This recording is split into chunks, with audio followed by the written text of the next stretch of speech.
My wife ignored my messages all day. At 11 at night, she finally came home and smirked. You know what happened, Alvin? I had a one-night stand with my boss, and I would do it again. I just nodded and finished my meal in silence. The next morning, she did not believe her eyes. Before I continue this story, let me know where you are watching from in the comments below. Hit like and subscribe if you have ever had to stand up to family who underestimated your worth. My name is Alvin. I am 69 years old and an African-American man who spent 4 decades building a quiet, solid foundation. To the outside world and even to my own family, I am just a retired mechanic who managed a local auto shop for years. I live a very frugal life in a modest suburban neighborhood. My wife Vanessa is 62. She is an executive assistant and senior project manager at a high-end virtual reality tech company. We have been married for 40 long years. 40 years of me playing the silent, steady provider while she constantly chased status, corporate titles, and the illusion of high society. That Tuesday night, the house was completely still. I sat at the kitchen island eating a simple plate of cold roasted chicken and vegetables. I had texted Vanessa 5 times since the late afternoon to check on her. She ignored every single message. At exactly 11 o'clock, the front door swung open heavily. Vanessa stumbled inside. The thick stench of expensive gin mixed with a musky, unfamiliar men cologne flooded the hallway instantly. She kicked off her designer heels and tossed her leather purse onto the sofa with a careless, loud thud. She walked slowly into the kitchen. She did not look guilty or ashamed. She looked completely triumphant. Her expensive dress was wrinkled and her dark red lipstick was noticeably smeared across her mouth. She leaned against the cold granite counter and looked me right in the eyes. She let out an arrogant and cruel smirk. You know what happened, Alvin. I slept with Garrett today. He is my boss, and honestly, I am going to do it again. The words hit the quiet room like a physical blow. A 40-year marriage was casually executed on a Tuesday night. She stood there waiting for me to explode. She wanted me to shout or throw my plate against the wall. She wanted to see me break down. I did not give her that satisfaction. I simply picked up my fork and took another bite of my cold chicken. Vanessa crossed her arms and let out a harsh, mocking laugh that echoed in the kitchen. You are not even going to say anything. You are just going to sit there eating like a pathetic, invisible old man. That is exactly why I did it, Alvin. Garrett is a real man. He is a wealthy white CEO who drives a luxury sports car and wears custom-tailored suits. His suits cost more than you ever made in a month at that filthy machine shop. You smell like motor oil and cheap soap. I am sick and tired of living this mediocre life with a man who counts pennies at the grocery store. I chewed my food slowly and methodically. I swallowed and looked at her flushed, arrogant face. I remembered the very early days of our marriage. I worked 14-hour shifts at the shop 7 days a week. I ruined my knees and permanently calloused my hands so she could go to night school and get her master's degree in business. I wore the exact same pair of heavy work boots for 5 straight years so she could graduate without a single dollar of student loan debt. I chose to live simply to protect our family from financial ruin. I chose to build actual generational wealth instead of buying flashy watches or leasing cars we could not afford. She took my decades of bloody sacrifice and labeled it as poverty. She took my financial discipline and called it a massive failure. You are quiet because you know I am right, Alvin. She sneered, leaning closer so I could smell the alcohol on her breath. You are just a mechanic. You always will be a mechanic. Garrett is a visionary. He knows how to treat a modern, successful woman. I am not going to apologize for finding someone who actually matches my level. I wiped my mouth carefully with a paper napkin. I stood up from the wooden stool. I picked up my ceramic plate and walked slowly to the kitchen sink. Are you finished? I asked in a perfectly flat and emotionless tone. Vanessa rolled her eyes in sheer absolute disgust. You are unbelievable. You do not even have the spine to fight for your own wife. I am going to bed. Do not bother coming into the master bedroom tonight. Sleep on the couch. She turned around abruptly and marched up the wooden stairs. I listened to her heavy, aggressive footsteps. I heard the bedroom door slam shut with extreme force. The heavy metal lock clicked into place. I turned on the faucet and rinsed my plate. I washed my fork and dried my hands on a clean kitchen towel. I did not feel a single ounce of heartbreak or sorrow. I only felt a cold, absolute clarity spreading through my veins. For decades, I had played the role of the humble, retired mechanic perfectly. I let Vanessa buy her expensive clothes and live her corporate fantasy using the generous monthly allowance I provided. She had absolutely no idea who she was actually married to. She did not know that my frugality was a carefully constructed cover. She did not know that I am an angel investor and the majority shareholder of a massive venture capital firm called Apex Holdings. I walked into my home office and closed the door behind me. I pulled down the window blinds to block out the streetlights. I unlocked my bottom desk drawer and took out a highly secure smartphone, a phone Vanessa never knew existed in our home. I dialed a number I knew by heart. It was the direct private line to Mr. Hayes. He is a ruthless attorney and the senior partner who handles my private corporate estate. He answered immediately despite the late hour. "Good evening, Mr. Hayes," I said calmly. "Good evening, Alvin. What can I do for you tonight? I need to initiate a full financial restriction protocol immediately. I want all secondary credit cards canceled. I want the vehicle access completely revoked. We are going to start the purification process right now." "Understood, Alvin. It will be done in exactly 5 minutes." I ended the call. I woke up the next morning at 6 sharp as I always did. I made my black coffee and sat quietly at the kitchen table. The pale morning light filtered through the blinds. Everything in the house was exactly where it belonged. At 8 o'clock, I heard Vanessa coming down the stairs. She was dressed in a sharp beige business suit and expensive heels. Her hair was perfectly styled for another day at the office. She ignored me completely as she walked past the kitchen and headed straight for the garage door. She opened the door and stopped dead in her tracks. The garage was completely empty. The black luxury BMW sedan I had purchased for her last year was gone. I had arranged for a private towing company to quietly remove it from our driveway at 3 in the morning while she slept. The title was solely in my name. I had every legal right to relocate my own property. "What did you do with my car?" she screamed, walking back into the kitchen with wide, panicked eyes. "It is not your car, Vanessa," I replied, taking a slow, measured sip of my coffee. "I decided I no longer want to pay the insurance on it." She reached into her designer handbag with shaking, angry hands. She pulled out her leather wallet. "I am going to buy a new one today. You cannot control me, Alvin. You are just a broke old man." She opened her wallet to grab her platinum credit card. The card slot was completely empty. She looked down at the kitchen island. Sitting right next to my coffee mug were her 3 credit cards. They were cut precisely in half with heavy-duty metal shears. I placed a small white sticky note right above the shattered plastic pieces. "Call an Uber yourself." My phone started vibrating violently on the kitchen island. The caller ID flashed Vanessa's name. I let it ring 3 times before sliding my finger across the green icon and putting it on speaker. The sound of city traffic and angry car horns blared through the audio, followed immediately by her shrill, hysterical voice. "Alvin, you petty, pathetic old man!" she screamed at the top of her lungs, standing somewhere on a busy downtown sidewalk. "My Uber driver just canceled and my cards are declining everywhere. Do you honestly think cutting up my plastic is going to stop me from living my life? You are making the biggest mistake of your miserable existence." I took a slow, deliberate sip of my coffee, relishing the quiet warmth in my kitchen while she lost her mind on the street. "I am moving into Garrett's luxury penthouse today," she continued, her voice echoing with venom and unearned entitlement. "He actually knows how to treat a woman of my caliber. And do not think for 1 second you are getting off easy. I am calling a ruthless divorce lawyer this very afternoon. I am going to take exactly half of that rundown house you love so much. I am going to take half of your pathetic mechanic pension. I will bleed your retirement savings completely dry. You will be living in a dirty studio apartment by the end of the year while I am flying first class to Paris." She paused, breathing heavily, expecting me to beg or apologize. She expected the humble husband to plead for his wife to come back. Instead, I looked at the severed pieces of her credit cards resting on the counter. The absolute delusion of her threats was almost comical. She honestly believed my mechanic pension was the prize. I did not say a single word to her. I simply pressed the red button and ended the call. Her hysterical threats were instantly cut off, leaving the kitchen in total silence once again. I finished my coffee, washed my mug, and walked upstairs to put on my tailored charcoal suit. I bypassed my usual pickup truck and took a private car service straight to the financial district downtown.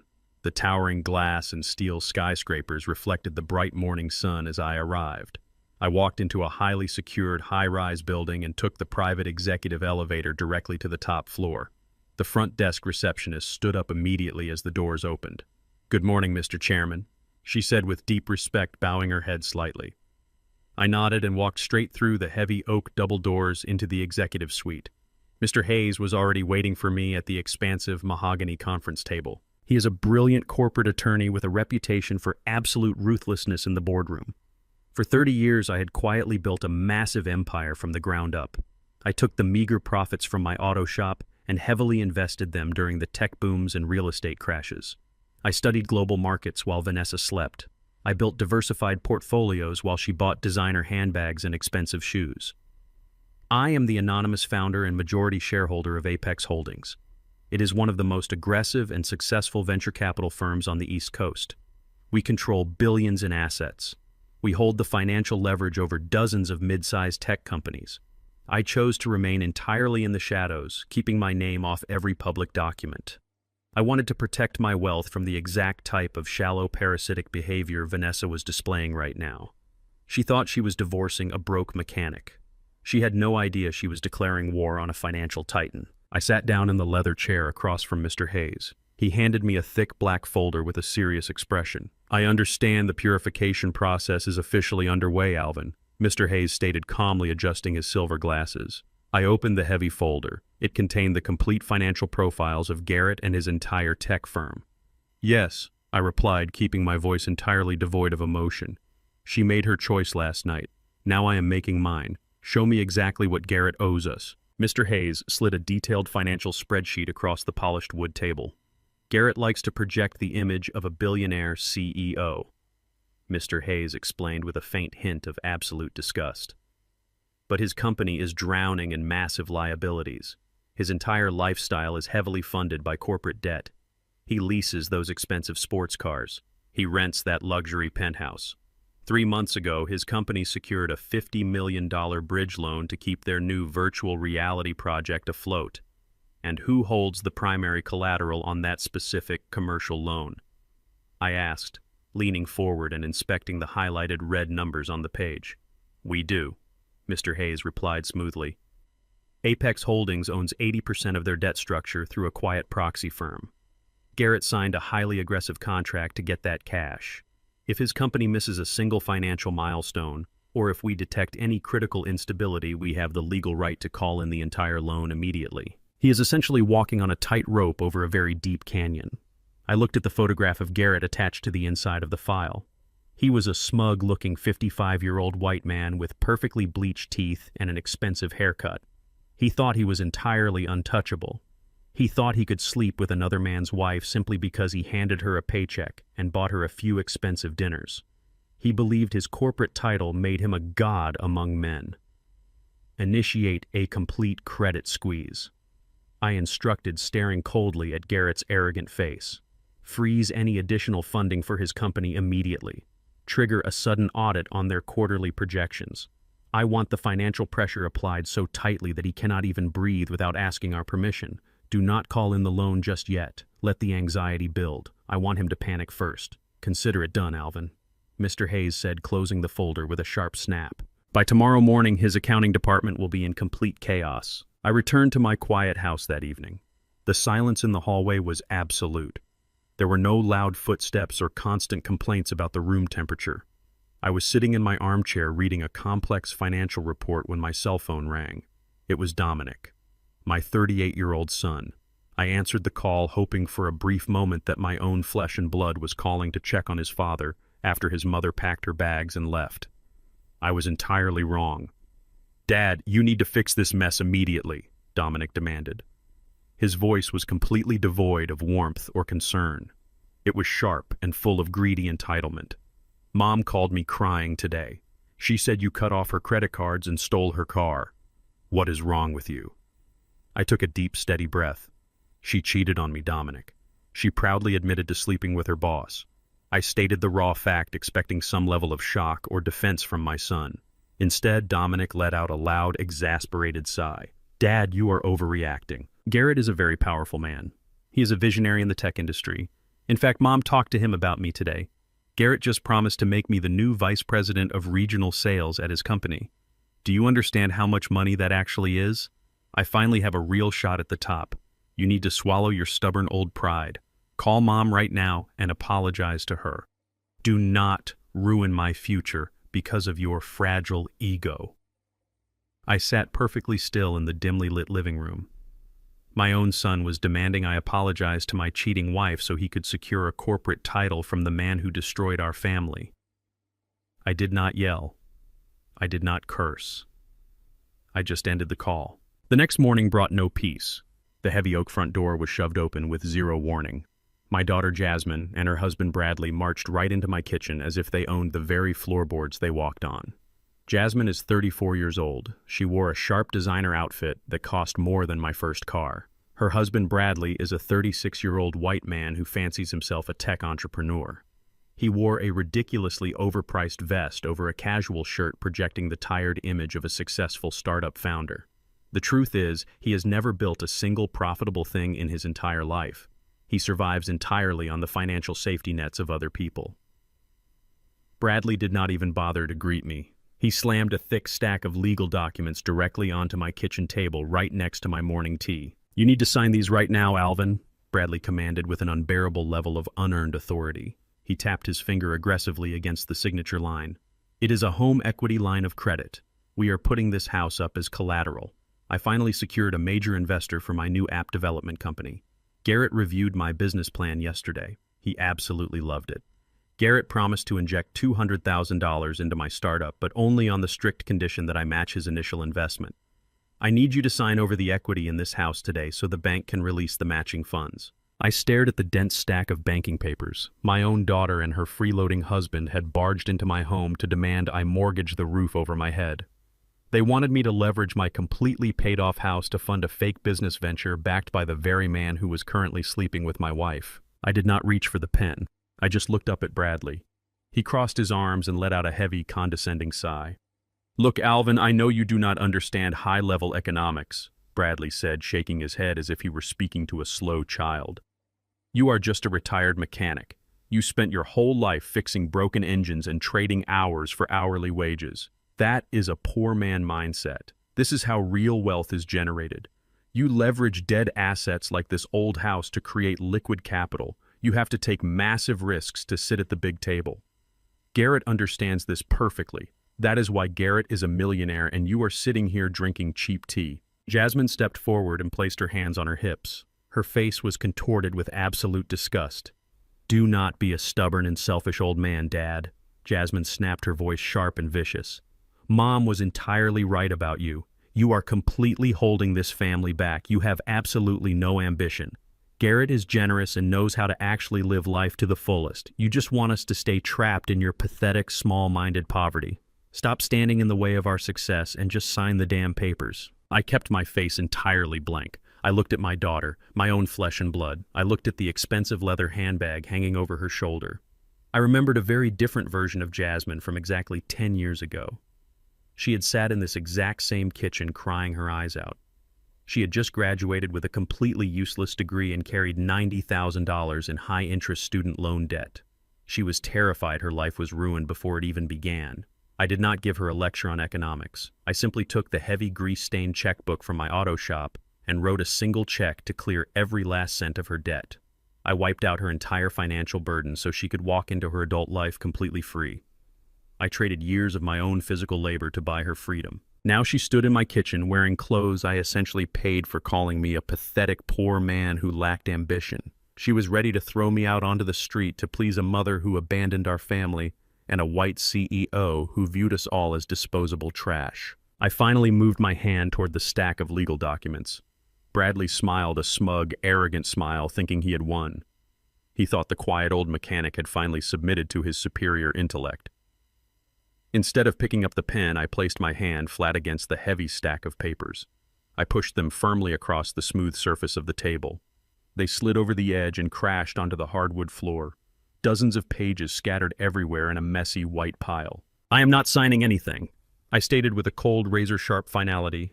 Bradley's face turned bright red with instant fury. "You foolish, ignorant old man," Bradley shouted, pointing a shaking finger at my face.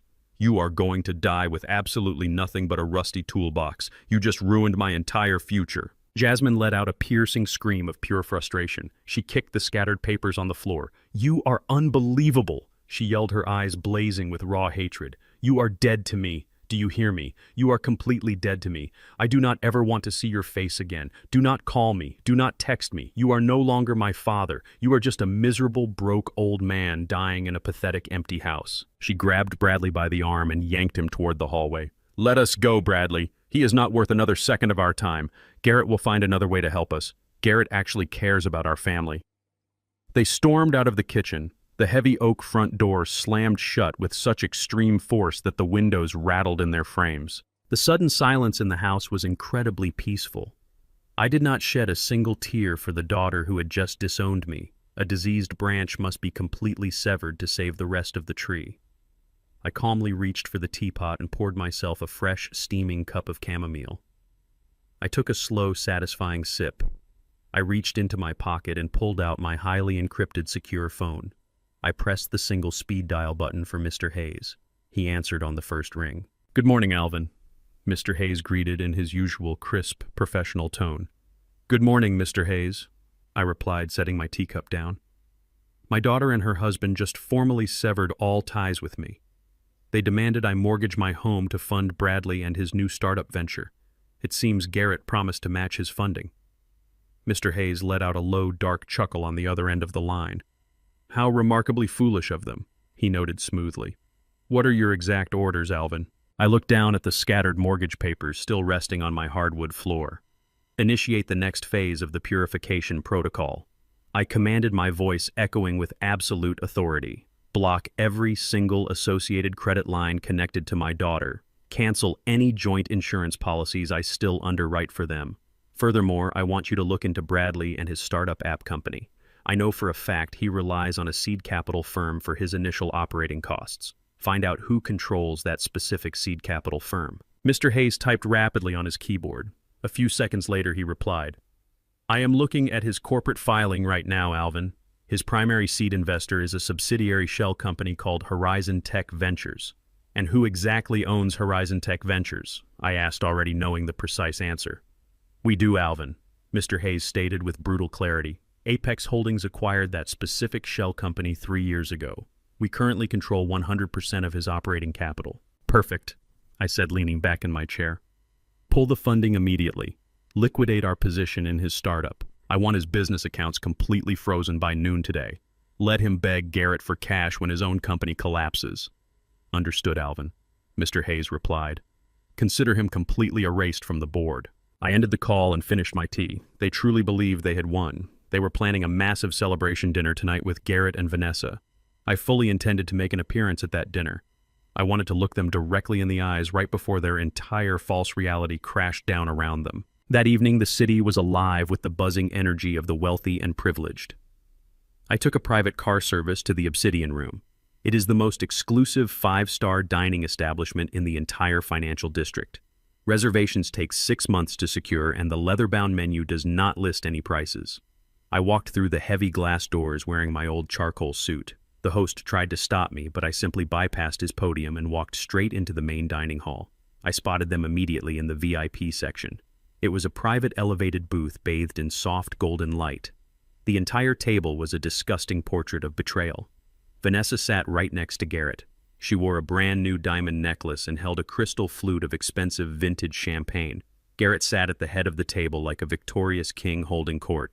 My son Dominic and his white wife Megan sat across from them, laughing loudly at a joke Garrett just made. My daughter Jasmine and her husband Bradley sat next to them, clinking their glasses together in pure celebration. They were toasting to their grand illusion. They were celebrating Dominic and his fake promotion to vice president. They were cheering for Bradley and his fake startup capital. They were raising their glasses to Vanessa abandoning a 40-year marriage for a wealthy white CEO. The laughter was incredibly loud and arrogant. It echoed over the soft classical piano music playing in the background. I did not rush my approach. I walked with slow, measured steps across the plush carpet. I stopped right at the edge of their private table. The laughter died instantly. 6 pairs of eyes turned to look at me. The sheer panic in Vanessa's face was absolutely priceless. She nearly dropped her crystal glass. Dominic stiffened in his chair. Jasmine looked away in shame. But Garrett just smiled a wicked smile. Garrett leaned back in his plush leather chair and crossed his arms. He possessed that specific type of arrogant confidence that only comes from a lifetime of unearned privilege. He looked me up and down with deep theatrical pity. "Well, well, well," Garrett announced loudly, drawing the attention of the surrounding tables. "It looks like the retired mechanic finally managed to find his way out of the greasy garage." Tell me, Alvin, did you take the public bus here tonight? Because they absolutely do not allow dirty pickup trucks in the valet parking lot outside. Vanessa let out a nervous, high-pitched laugh, trying her best to impress her new lover. Dominic kept his mouth completely shut, offering zero defense for the black father who gave him life and worked his hands to the bone for his future.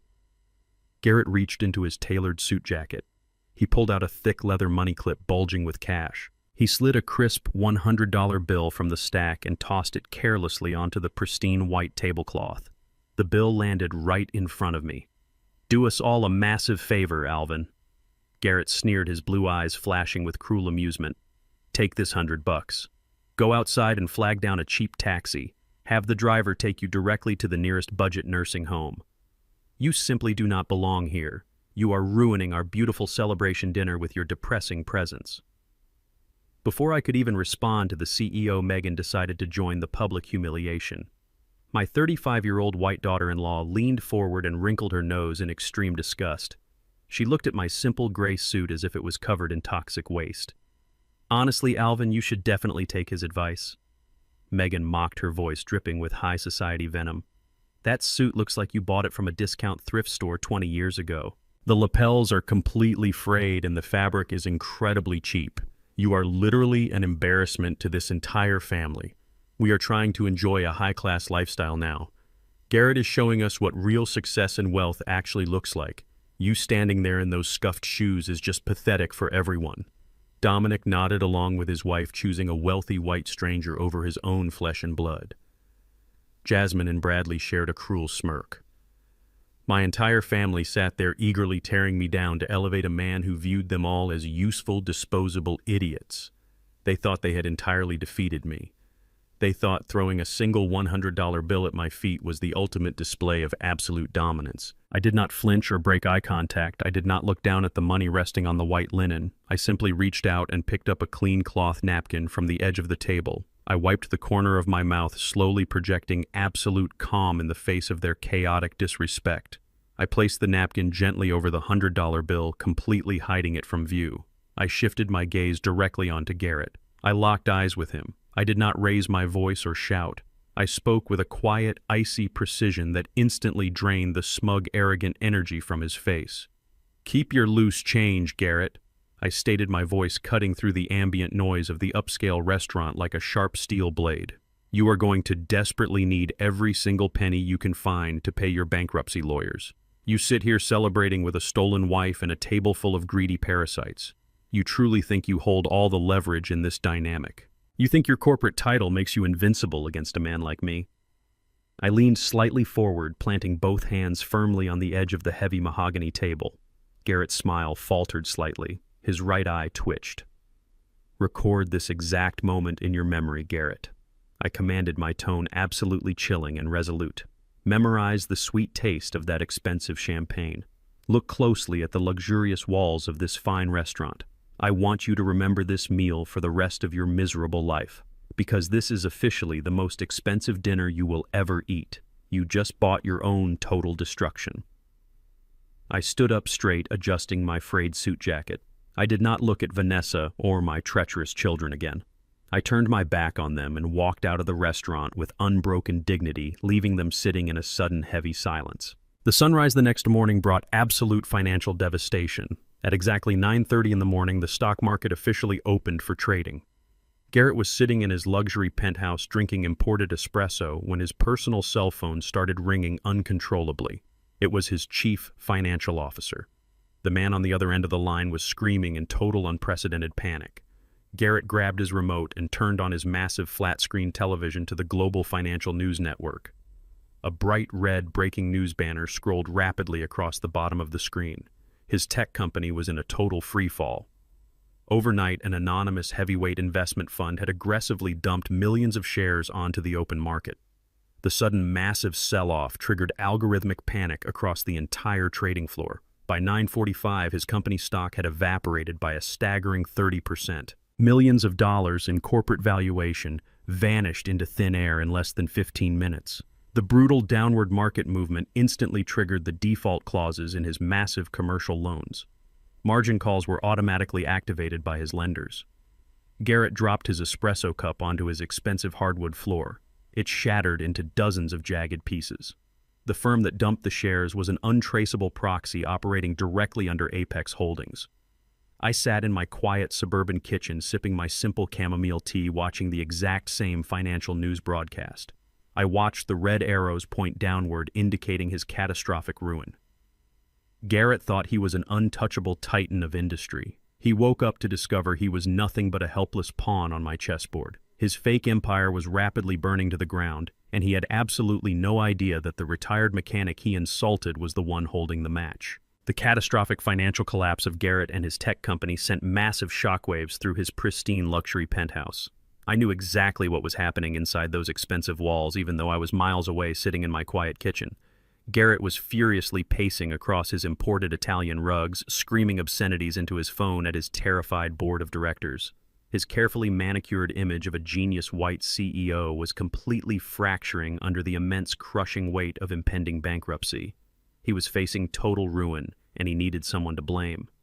Vanessa was sitting on his velvet sofa, attempting to soothe his fragile, bruised ego. She reached out to rub his tense shoulders and offered him a glass of expensive vintage wine. He viciously slapped her hand away.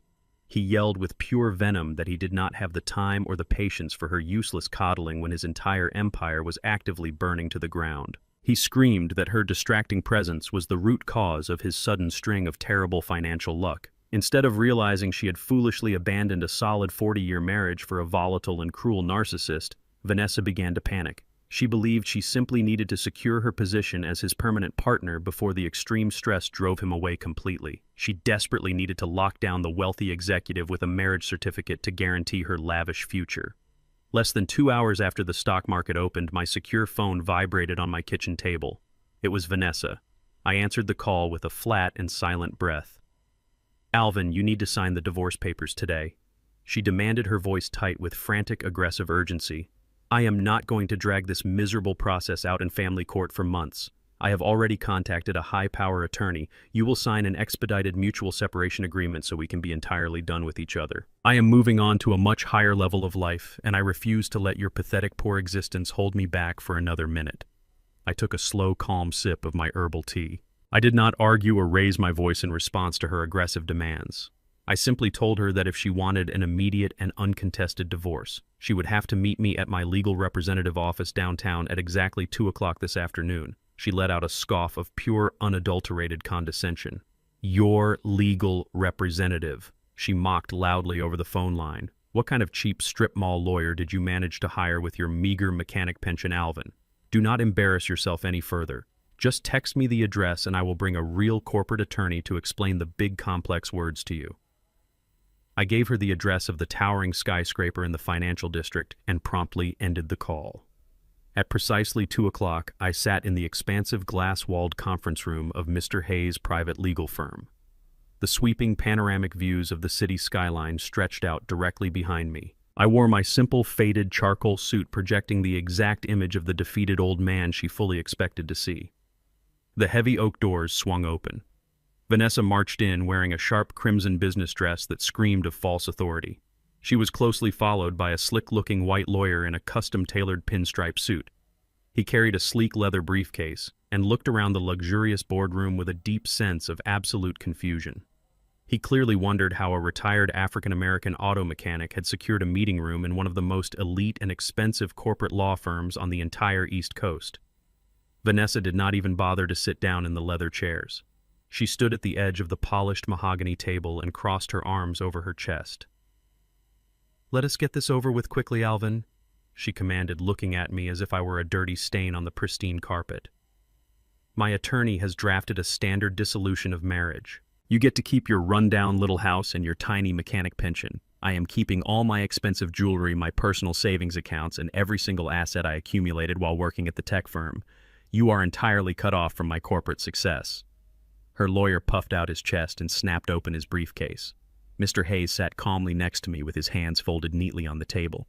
He did not introduce himself or offer our guests a beverage. He simply looked at Vanessa with the cold, calculating gaze of an apex predator observing a particularly clueless prey. "We will absolutely not be using your drafted documents today," Mr. Hayes stated with a voice as smooth and sharp as polished obsidian. He slid a thick, legally binding contract across the wide table directly toward Vanessa and her highly paid attorney. My client is offering a complete and total expedited severance of this marriage effective immediately. The terms are incredibly simple and entirely non-negotiable. You walk away with exactly what you currently hold in your personal bank accounts and your personal physical possessions. In exchange, you will sign a comprehensive waiver relinquishing any and all future claims to my client's current assets, future earnings, corporate holdings, and any undiscovered or hidden financial portfolios. Vanessa let out a loud, sharp burst of cruel, mocking laughter. Hidden financial portfolios. She laughed, wiping a tear of pure amusement from her eye. Are you hiding a glass jar of rusty quarters in the garage, Alvin? You have absolutely nothing of value. You are a mechanic who clips grocery coupons just to survive. Her lawyer quickly scanned the dense legal pages. He leaned over and whispered into her ear that the contract was ironclad but heavily favored a clean, fast break. He assured her that since Alvin was clearly destitute, signing the waiver of hidden assets was just standard legal boilerplate designed to prevent future frivolous lawsuits. She did not hesitate for a single second. She snatched a heavy gold pen from her expensive designer purse. She leaned over the mahogany table and eagerly signed her name on every single dotted line. She initialed the comprehensive asset waivers without reading a single paragraph. She legally severed herself from the multi-billion-dollar empire of Apex Holdings for absolutely nothing. She threw the gold pen down onto the table with a victorious, arrogant smirk. "Enjoy your miserable poverty, Alvin," she spat, turning sharply on her high heels. "I am going to marry Garrett and live exactly like a queen." She marched triumphantly out of the glass conference room with her lawyer trailing closely behind her. I remained seated in my leather chair watching the heavy oak doors click shut. Mr. Hayes carefully gathered the signed legal documents and placed them securely into his black leather folder. "The purification process for this specific liability is now officially complete, Alvin," Mr. Hayes noted with a rare grim smile. "You are completely insulated from her and her catastrophic mistakes." I simply nodded and turned my chair to look out the massive floor-to-ceiling window. 30 stories below, Vanessa stepped out onto the busy, sunlit sidewalk of the financial district. I could not hear her, but I knew exactly what was happening in that precise moment. She reached into her designer handbag and pulled out her smartphone, expecting a loving message from her wealthy CEO boyfriend. Instead, her screen illuminated with a highly urgent corporate email marked with high-priority red flags. It was a mass communication from the Human Resources Department of Garrett Tech Company. Due to the catastrophic and unprecedented financial events of the morning, the company was initiating an immediate emergency workforce reduction. Her position as senior project manager was completely eliminated effective immediately without any severance package. Furthermore, a secondary personal email arrived directly from Garrett. It coldly informed her that she was an unnecessary financial burden and ordered her to completely vacate his luxury penthouse before the evening. Her corporate access badge was already deactivated. Building security had already packed her desk into a cheap cardboard box. I watched from high above as Vanessa stopped dead in the middle of the crowded sidewalk. She stared at her glowing screen in absolute horrified disbelief. The wealthy white savior she had abandoned her 40-year marriage for had just discarded her like worthless trash to save his own sinking ship. She was now completely unemployed, completely homeless, and legally divorced from the billionaire she thought was a broke mechanic. I left the financial district and returned to my quiet suburban home. The afternoon sun was casting long shadows across my perfectly manicured lawn. I had barely stepped inside and taken off my suit jacket when the violent pounding on my front door began. It was not a polite knock. It was the frantic, aggressive pounding of desperate people who were watching their lives burn down. I opened the heavy door to find my son Dominic and his wife Megan standing on my porch. They looked absolutely unhinged. Dominic had sweat staining the crisp collar of his expensive dress shirt. Megan had dark mascara running down her pale cheeks, and she was gripping her designer purse like a life preserver in a stormy ocean. They barged past me into the living room without waiting for an invitation or offering a greeting. "Garrett is losing everything." Dominic shouted, his voice cracking with pure, unadulterated panic. "His entire tech company is collapsing right now, and their stock is essentially worthless paper." I closed the front door calmly, making sure the latch clicked. "And how exactly does his corporate failure concern me, Dominic?" I asked, staring at my frantic son. Because we invested in him. Megan screamed, stepping forward with wild, desperate eyes. We took out a massive second mortgage on our house. We liquidated our entire life savings. Garrett promised us a 50% return on our investment by the end of the quarter. He guaranteed Dominic that vice president position if we bought into his grand vision. Now the bank is calling us demanding additional collateral because the investment is completely wiped out. You have to sell this house, Alvin. You have to list this property on the market today and give us the cash to cover our massive debt immediately. I stood perfectly still in my own living room. I looked at the son I had raised with my own sweat and blood. I looked at the white woman he had married who felt entirely comfortable ordering a black father to sell his only home to cover their reckless gambling. They had secretly leveraged their own future to buy favor with a corrupt CEO who was actively sleeping with my wife. Now that their greedy shortcut had violently backfired, they expected me to sacrifice my security to save them. I walked slowly over to my armchair and sat down. I looked Dominic directly in his panicked, shifting eyes. If I call a real estate agent today and sell this house, where exactly am I supposed to live, Dominic? I asked, keeping my voice dangerously low and steady. I am 69 years old. This house is fully paid off. It is the only shelter I supposedly have left in this world. If I give you every single penny of my equity, where do I sleep tomorrow night? Dominic did not even hesitate. He did not look ashamed or conflicted by my question. He looked incredibly annoyed that I was even asking it. You can go into a nursing home, Dad, Dominic stated with chilling absolute cruelty.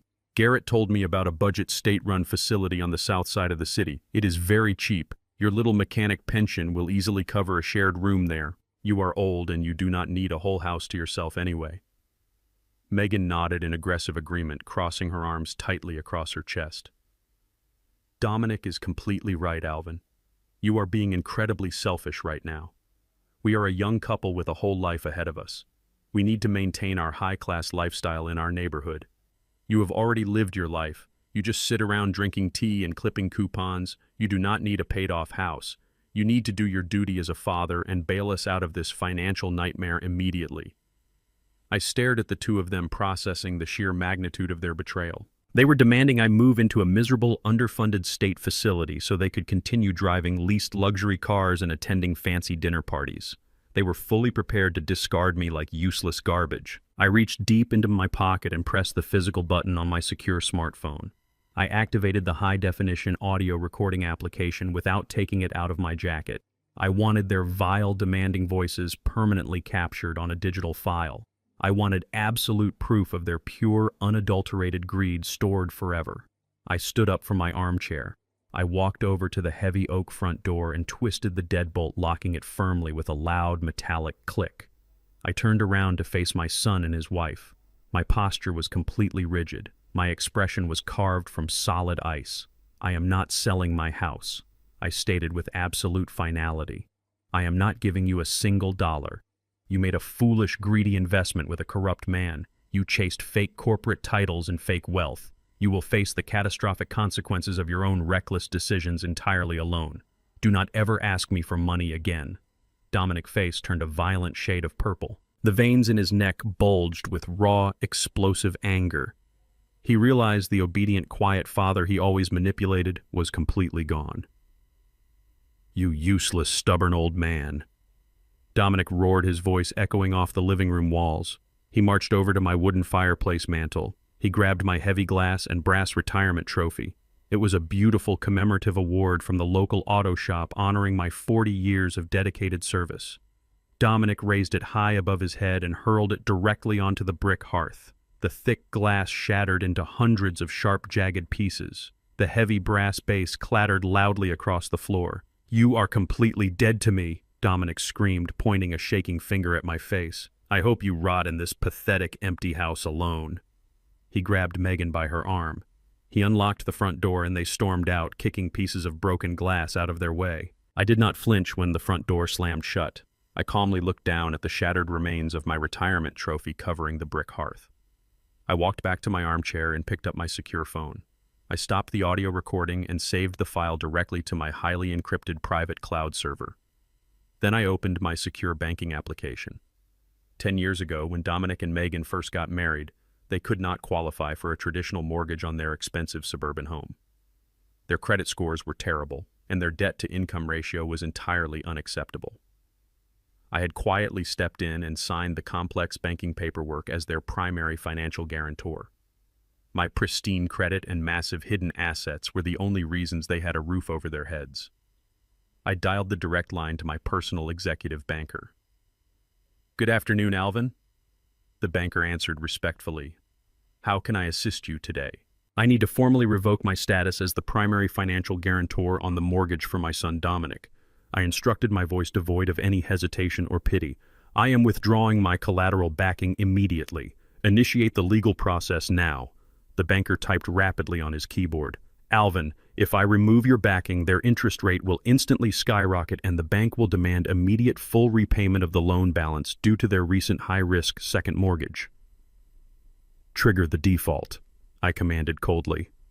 Within 15 minutes, an automated email and a highly urgent text message hit Dominic's phone. His bank officially issued an immediate notice of foreclosure. The grace period was completely revoked. He had just smashed my trophy and demanded I live in a budget nursing home.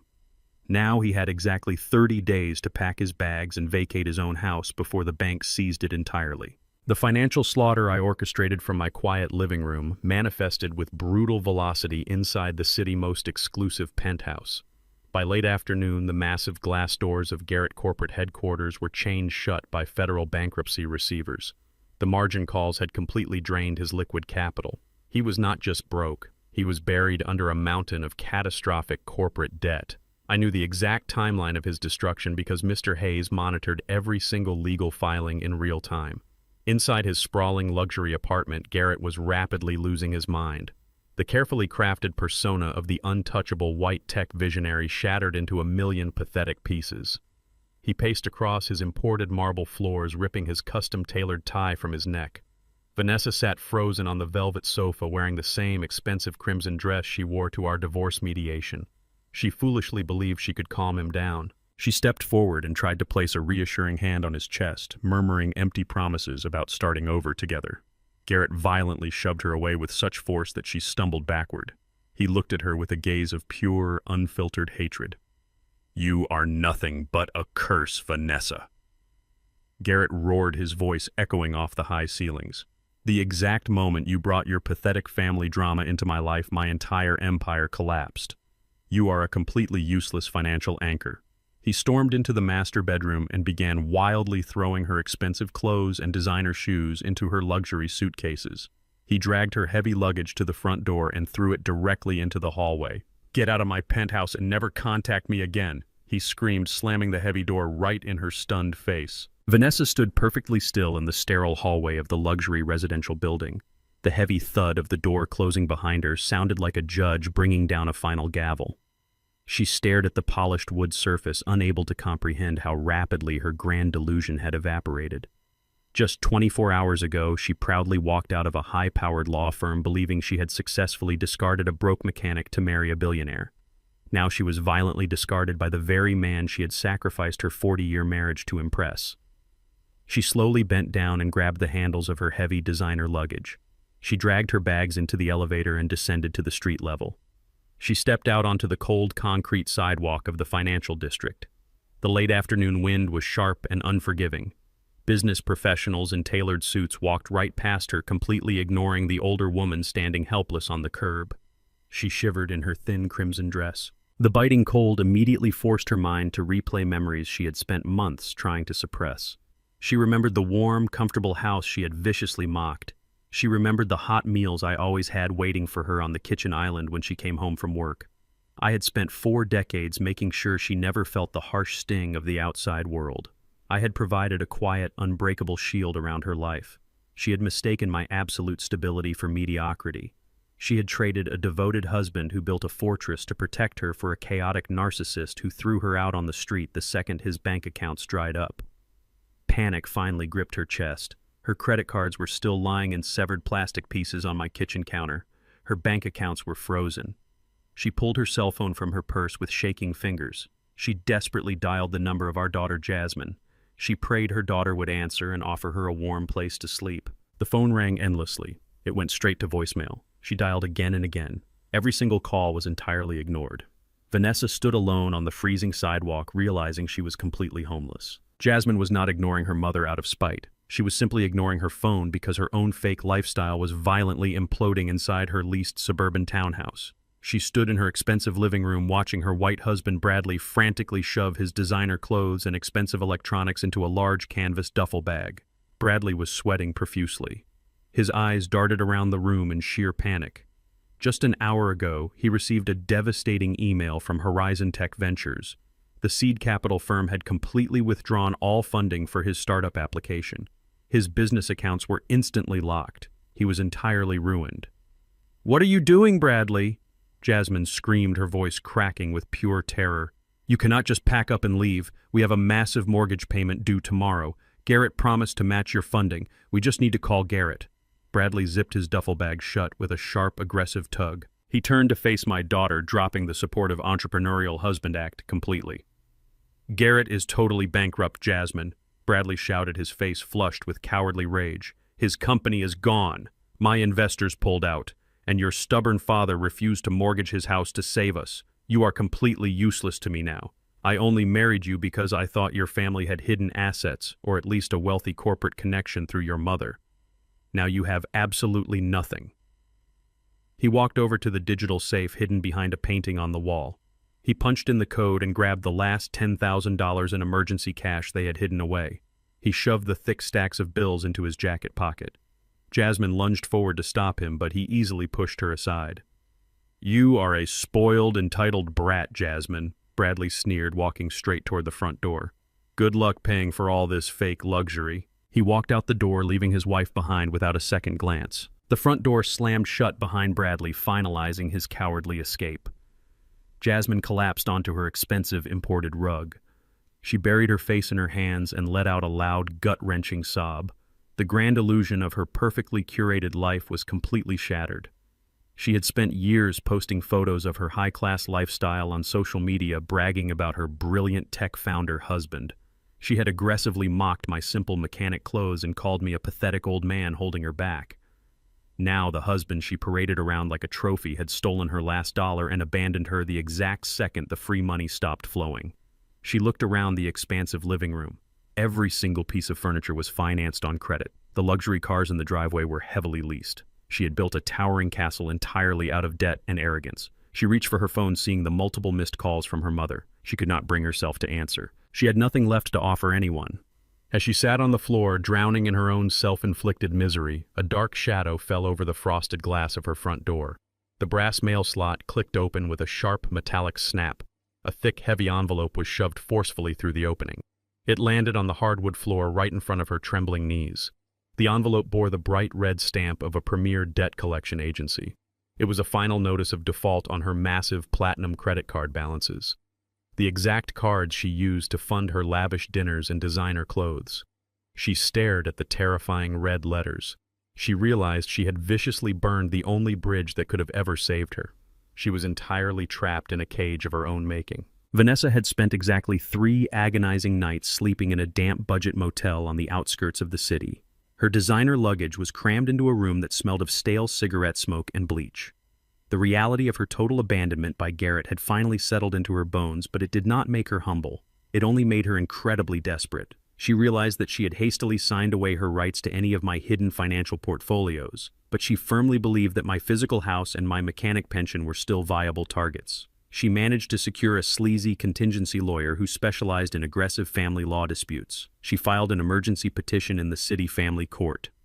Her legal filing boldly claimed that she had signed our initial expedited divorce agreement under extreme duress and severe emotional manipulation. She demanded the immediate liquidation of my suburban home and requested a massive portion of the equity to serve as her primary alimony. She wanted the cash to secure a new apartment and restart her life.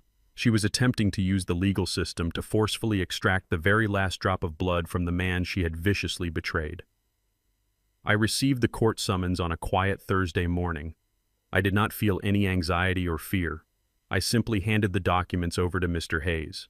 He reviewed her desperate legal maneuver with a cold, clinical amusement. She was walking directly into a steel trap we had set weeks ago. She thought she was going to cleverly blindside a helpless retired mechanic in front of a judge. She had absolutely no idea that the chessboard had already been cleared. The family court was located in a towering concrete building downtown. The courtroom itself was sterile and brightly lit with heavy wooden benches and a high, imposing judge podium. I sat perfectly still beside Mr. Hayes wearing my usual faded charcoal suit. The heavy doors swung open and Vanessa walked down the center aisle. She had completely abandoned the sharp crimson business dresses and expensive diamond necklaces she wore just a few days prior. Instead, she had intentionally dressed for a theatrical performance. She wore a plain, oversized gray cardigan and flat, sensible shoes. She had scrubbed her face entirely free of her signature dark red lipstick and heavy makeup. She wanted to project the exact image of a frail, broken woman who had been cruelly discarded by a tyrannical husband. She took her seat next to her contingency lawyer and immediately began to softly cry. When the judge called our case, Vanessa stood up and delivered an incredibly passionate speech. She choked back fake sobs as she recounted our 40-year marriage. She blatantly lied to the judge, claiming I was a financially abusive monster who controlled every single penny she ever earned. She painted herself as a fiercely devoted wife who had sacrificed her entire youth and career to support my failing auto shop. She claimed I had ruthlessly thrown her out onto the freezing street without a single dollar to her name, leaving her to starve while I lived comfortably in our spacious suburban home. She begged the judge for basic human compassion. She demanded that the court force the immediate sale of my house so she could receive exactly 50% of the market value. She pleaded that it was her only chance to avoid living in a homeless shelter. It was a masterful display of pure, unadulterated manipulation. She looked at the judge with wide, innocent eyes, completely omitting the fact that she had proudly bragged about sleeping with a wealthy white CEO and had voluntarily abandoned her marriage to chase a luxury penthouse. She thought her crocodile tears would secure her a massive financial payout. The judge looked down from his high podium. His expression softened slightly as he absorbed Vanessa and her fabricated tale of extreme marital suffering. He turned his gaze toward our defense table, fully expecting me to launch into an angry defensive tirade. I remained entirely silent. Mr. Hayes stood up smoothly and buttoned his custom-tailored suit jacket. He did not waste a single breath arguing against Vanessa and her fictional character assassination. He simply approached the bench with a pristine black legal folder. Your Honor, my client deeply sympathizes with his former wife and her sudden, unfortunate housing situation. Mr. Hayes stated, his voice echoing with absolute professional detachment. However, the emergency petition to liquidate my client residential property is completely impossible to execute. The opposing counsel failed to conduct a basic public records search before filing this aggressive motion. Mr. Hayes handed a stack of official notarized documents directly to the judge. Over a month ago, anticipating a significant shift in his retirement lifestyle, my client legally sold the property in its entirety. The house was purchased outright by a registered philanthropic organization dedicated to urban development. The capital from that sale was immediately transferred into an irrevocable charitable trust, a trust that the petitioner explicitly and voluntarily waived all legal rights to during the initial divorce mediation.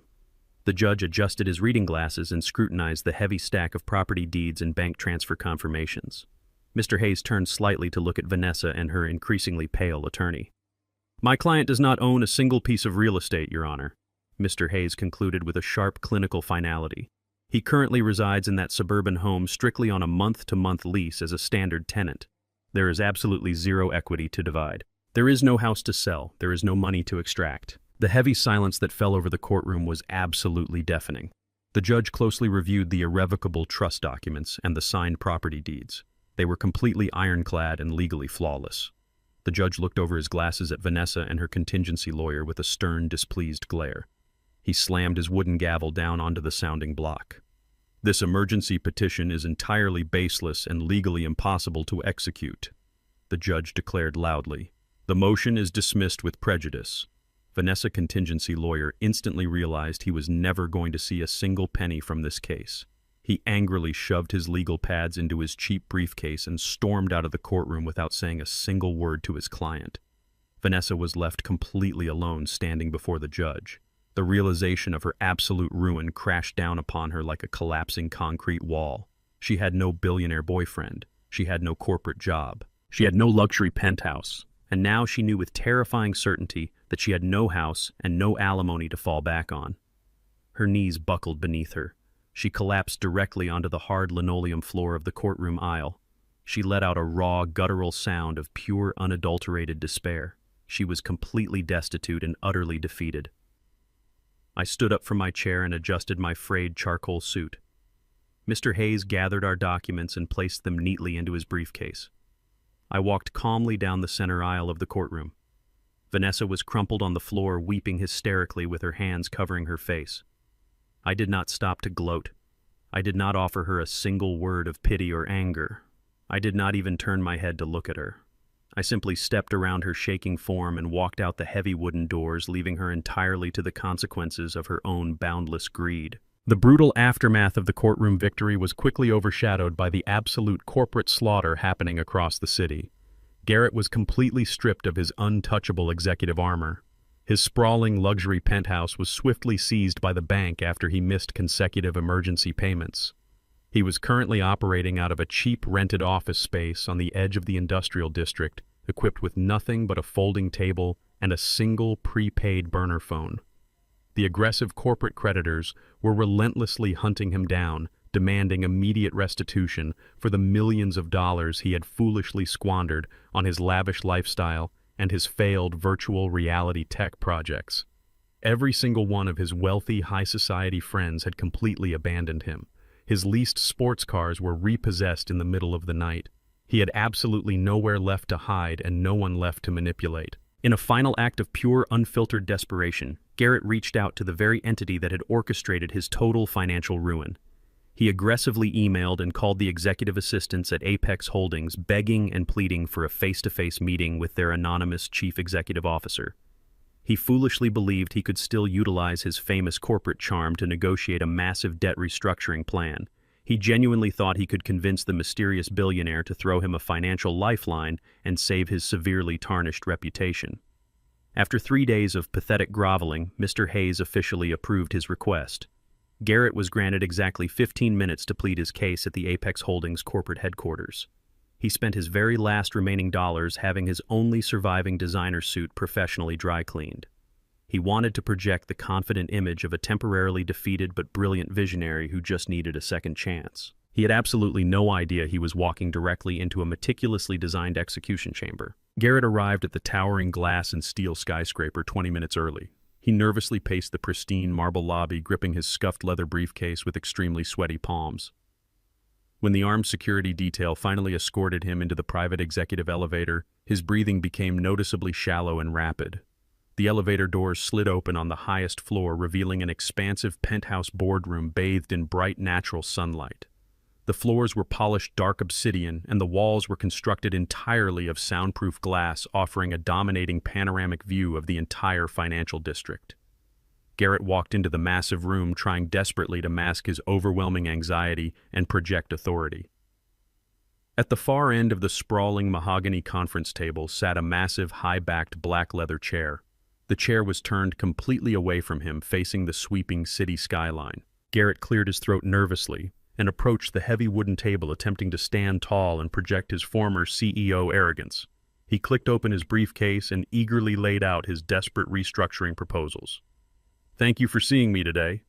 Garrett began projecting a false tone of confident camaraderie. "I know the recent market fluctuations have put our companies at severe odds, but I assure you my core tech vision is incredibly sound.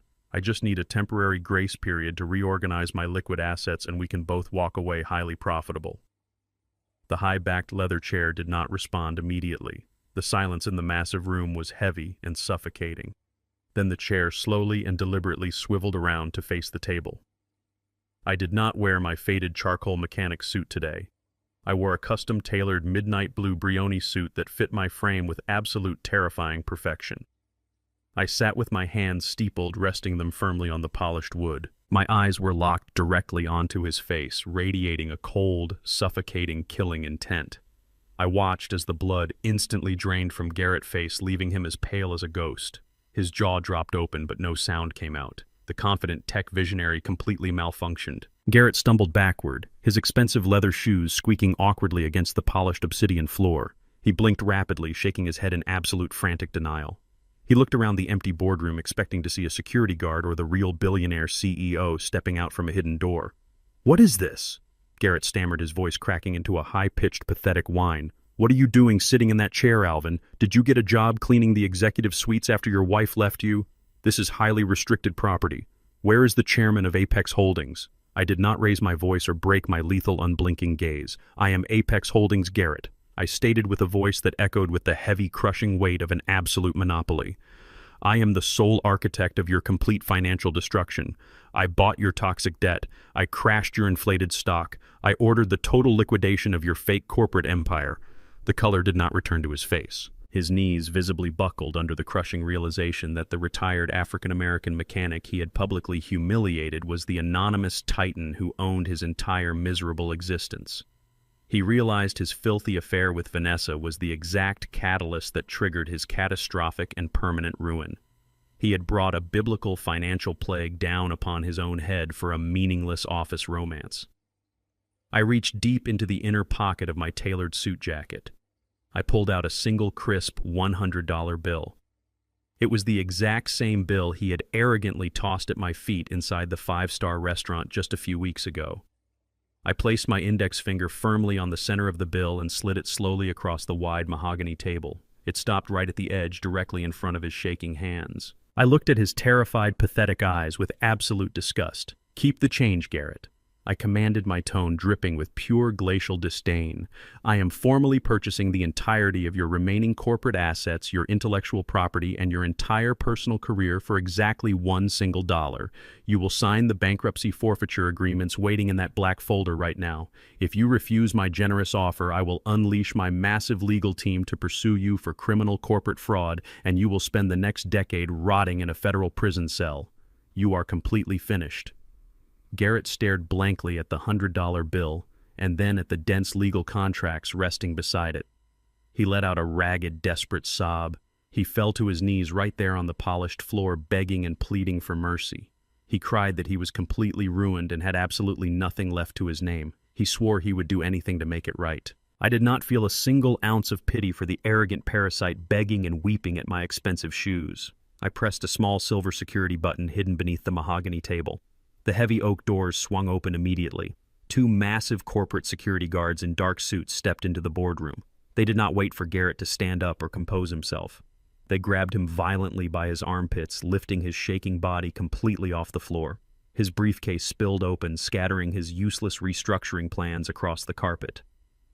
"Drag this trash out of my building," I instructed coldly, turning my executive chair back to face the sprawling city skyline. "Make sure he leaves the $100 on the table."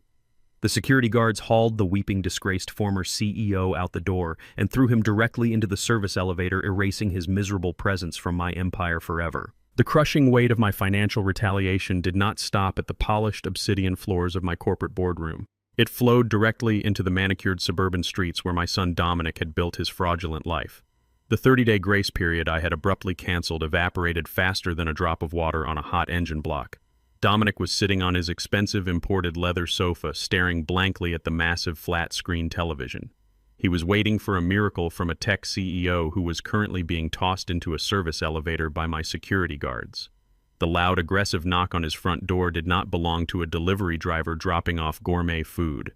It was the heavy, authoritative pounding of the county sheriff, accompanied by two stone-faced representatives from the primary lending bank.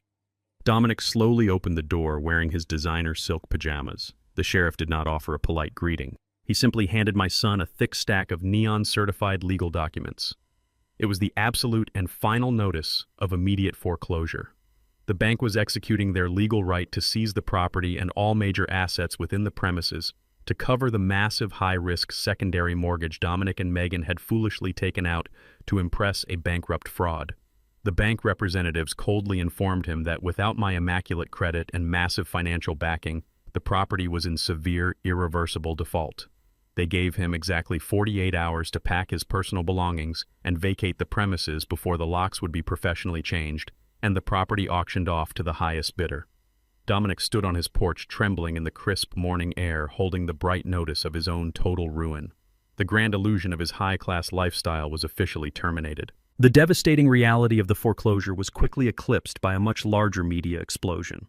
By noon, the financial news networks had somehow caught wind of the massive corporate takeover that occurred in my boardroom. The aggressive financial blogs and global business outlets began buzzing with the shocking revelation that Garrett tech empire was absorbed for a single dollar by Apex Holdings. And for the very first time, my name was officially leaked to the press as the anonymous majority shareholder of the venture capital firm.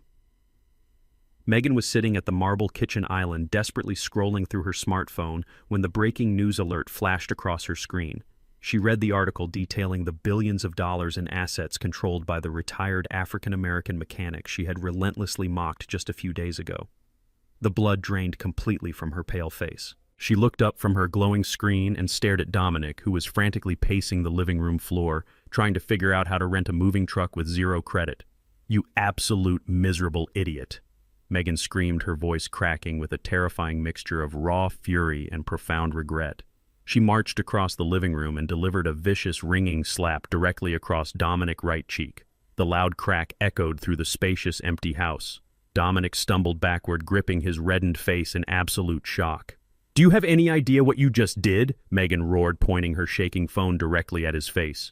"Your father is a billionaire, Dominic. He owns Apex Holdings. He is the titan who just destroyed Garrett. And you stood in his living room and told him to rot in a cheap nursing home. You arrogant, stupid man. You forced us to leverage our entire future on a fraudulent white CEO while your own black father had enough wealth to buy this entire neighborhood." Megan did not wait for his pathetic, stammering response. She spun around and ran up the stairs to the master bedroom. She began violently throwing her expensive clothes and designer shoes into her luxury travel bags. She was a deeply pragmatic and ruthless woman. She knew the money was completely gone, and she refused to sink with a captain who had deliberately shot holes in his own ship. "You chose to abandon a billionaire father for a fake corporate title." Megan spat, dragging her heavy luggage down the stairs and heading straight for the front door. "I am going back to my parents' house. Do not ever contact me again." The door slammed shut behind her, leaving Dominic completely alone in a house he no longer owned. Dominic collapsed onto the hardwood floor of the grand entryway. The stinging pain on his cheek was nothing compared to the crushing agony of his spectacular failure. He had traded a loyal, wealthy father for a mirage of corporate power, and now he possessed absolutely nothing. He was a 38-year-old man with no job, no wife, no house, and a completely destroyed credit score. The suffocating silence of the massive empty house pressed down on his chest, making it difficult to breathe. In a state of pure blind panic, he reached into his pocket and pulled out his smartphone. He needed an ally. He needed someone who could somehow fix this catastrophic mess, or at least offer him a warm place to sleep. He desperately dialed his mother number. Vanessa had always shielded him from the harsh realities of the world. She had always indulged his arrogant ambitions and validated his greedy behavior. He pressed the phone tightly against his ear, praying she would answer and tell him she had secured a portion of my hidden wealth during the divorce. The call did not even ring. A harsh automated operator voice instantly filled the speaker. "The number you have reached has been disconnected or is no longer in service." Dominic pulled the phone away from his face and stared at the screen in absolute disbelief. He dialed the number again and received the exact same robotic message. He frantically opened his text messages and tried to reach her through various social media applications, but her profiles were completely deactivated. His mother had vanished into thin air. The wealthy CEO she proudly abandoned our family to marry had clearly discarded her, and she had no resources left to even maintain a basic cellular plan. The terrifying reality washed over Dominic like freezing water. The two people who had conspired to mock and discard a retired mechanic were now both entirely isolated and destitute. Dominic packed a single duffel bag with his remaining clothes and abandoned the foreclosed property before the sun even began to set. With his credit cards declining at every single hotel in the suburban district, he was forced to drive his leased car toward the grimy industrial outskirts of the city. He pulled into the cracked asphalt parking lot of a rundown budget motel that charged by the hour. The neon sign above the office was flickering and missing several letters. He walked toward the front office, gripping his bag, hoping he had enough loose cash to secure a filthy room for the night. As he approached the glass doors, he stopped dead in his tracks. A woman wearing a faded, oversized gray uniform was pushing a heavy yellow mop bucket across the stained concrete walkway. Her hair was tied back in a messy knot, and her shoulders were slumped with profound physical exhaustion. She was scrubbing a puddle of spilled soda near an overflowing trash can. It was Vanessa. The woman who just weeks ago wore tailored crimson business dresses and bragged about flying first class to Paris was now working the night shift as a common janitor at a miserable roadside motel. Dominic dropped his duffel bag onto the concrete. The loud thud caused Vanessa to slowly lift her head. She looked up from her dirty mop, her eyes locked with her son. The heavy silence between them contained decades of unspoken arrogance and greed, now reduced to absolute ruin. They stared at each other under the flickering neon lights. There were no words to exchange. There was no comfort to offer. Mother and son simply stood there reflecting their shared humiliation, completely destroyed by their own blind, catastrophic ambition. The crushing reality of absolute poverty does not care about social media followers. Jasmine learned this brutal lesson exactly 48 hours after her cowardly husband Bradley abandoned her. The aggressive debt collectors did not send polite emails. They sent ruthless repossession agents. Her leased luxury SUV was towed away in the middle of the night, leaving her completely stranded in the suburbs. Her platinum credit cards were entirely frozen, blocking any chance of securing a hotel room or a hot meal. The landlord of her high-end suburban townhouse changed the locks and bolted a bright yellow eviction notice directly to the front door. She had absolutely nowhere to go and no one to call. Her carefully curated circle of wealthy friends instantly stopped answering her desperate text messages the second they realized she was broke. Jasmine was forced to wander the city streets on foot. She wore a wrinkled designer trench coat over sweatpants, carrying the last of her belongings in a cheap canvas tote bag. The expensive leather heels she wore to the five-star celebration dinner were now giving her severe bleeding blisters with every single agonizing step. She walked for 3 exhausting miles toward my suburban neighborhood. Hunger and physical pain had completely eroded her fake high society pride. She was marching right back to the very same house where she had viciously disowned me. She intended to beg the pathetic retired mechanic for a warm bed and a hot meal. She fully expected to find me sitting in my worn armchair, eager to forgive my precious daughter and offer her my meager pension to save her from the streets. Jasmine limped up the familiar suburban street, dragging her canvas bag across the pavement. She approached the edge of my property and stopped completely dead in her tracks. The front yard was no longer the simple patch of grass I used to mow on Sunday mornings. The entire landscaping had been professionally redesigned with sleek modern stones and drought-resistant plants. The driveway was repaved and immaculate, but it was the massive structure resting securely on the front porch that caused her exhausted brain to completely short-circuit. Bolted directly into the brickwork next to the heavy oak door was a pristine, polished brass plaque. The engraved black letters reflected the afternoon sun with absolute glaring clarity. It read, "The Alvin Educational and Housing Foundation, a subsidiary of Apex Holdings." Jasmine stared at the brass plaque with her mouth hanging slightly open. She blinked rapidly, attempting to process the impossible words. She dropped her canvas bag onto the concrete walkway. She limped closer to the large bay window of the living room and pressed her hands against the cool glass. The old, comfortable furniture she grew up with was entirely gone. My worn armchair, the television, the wooden dining table, they had all vanished. The interior of the house had been completely gutted and renovated into a sleek state-of-the-art corporate workspace. Several young professionals in tailored business attire were sitting at polished minimalist desks, typing rapidly on high-end computer monitors. They were actively managing the massive charitable trust I had established. Jasmine stepped back from the window, her chest heaving with shallow, panicked breaths. She thought I was a broke mechanic who lacked the ambition to succeed.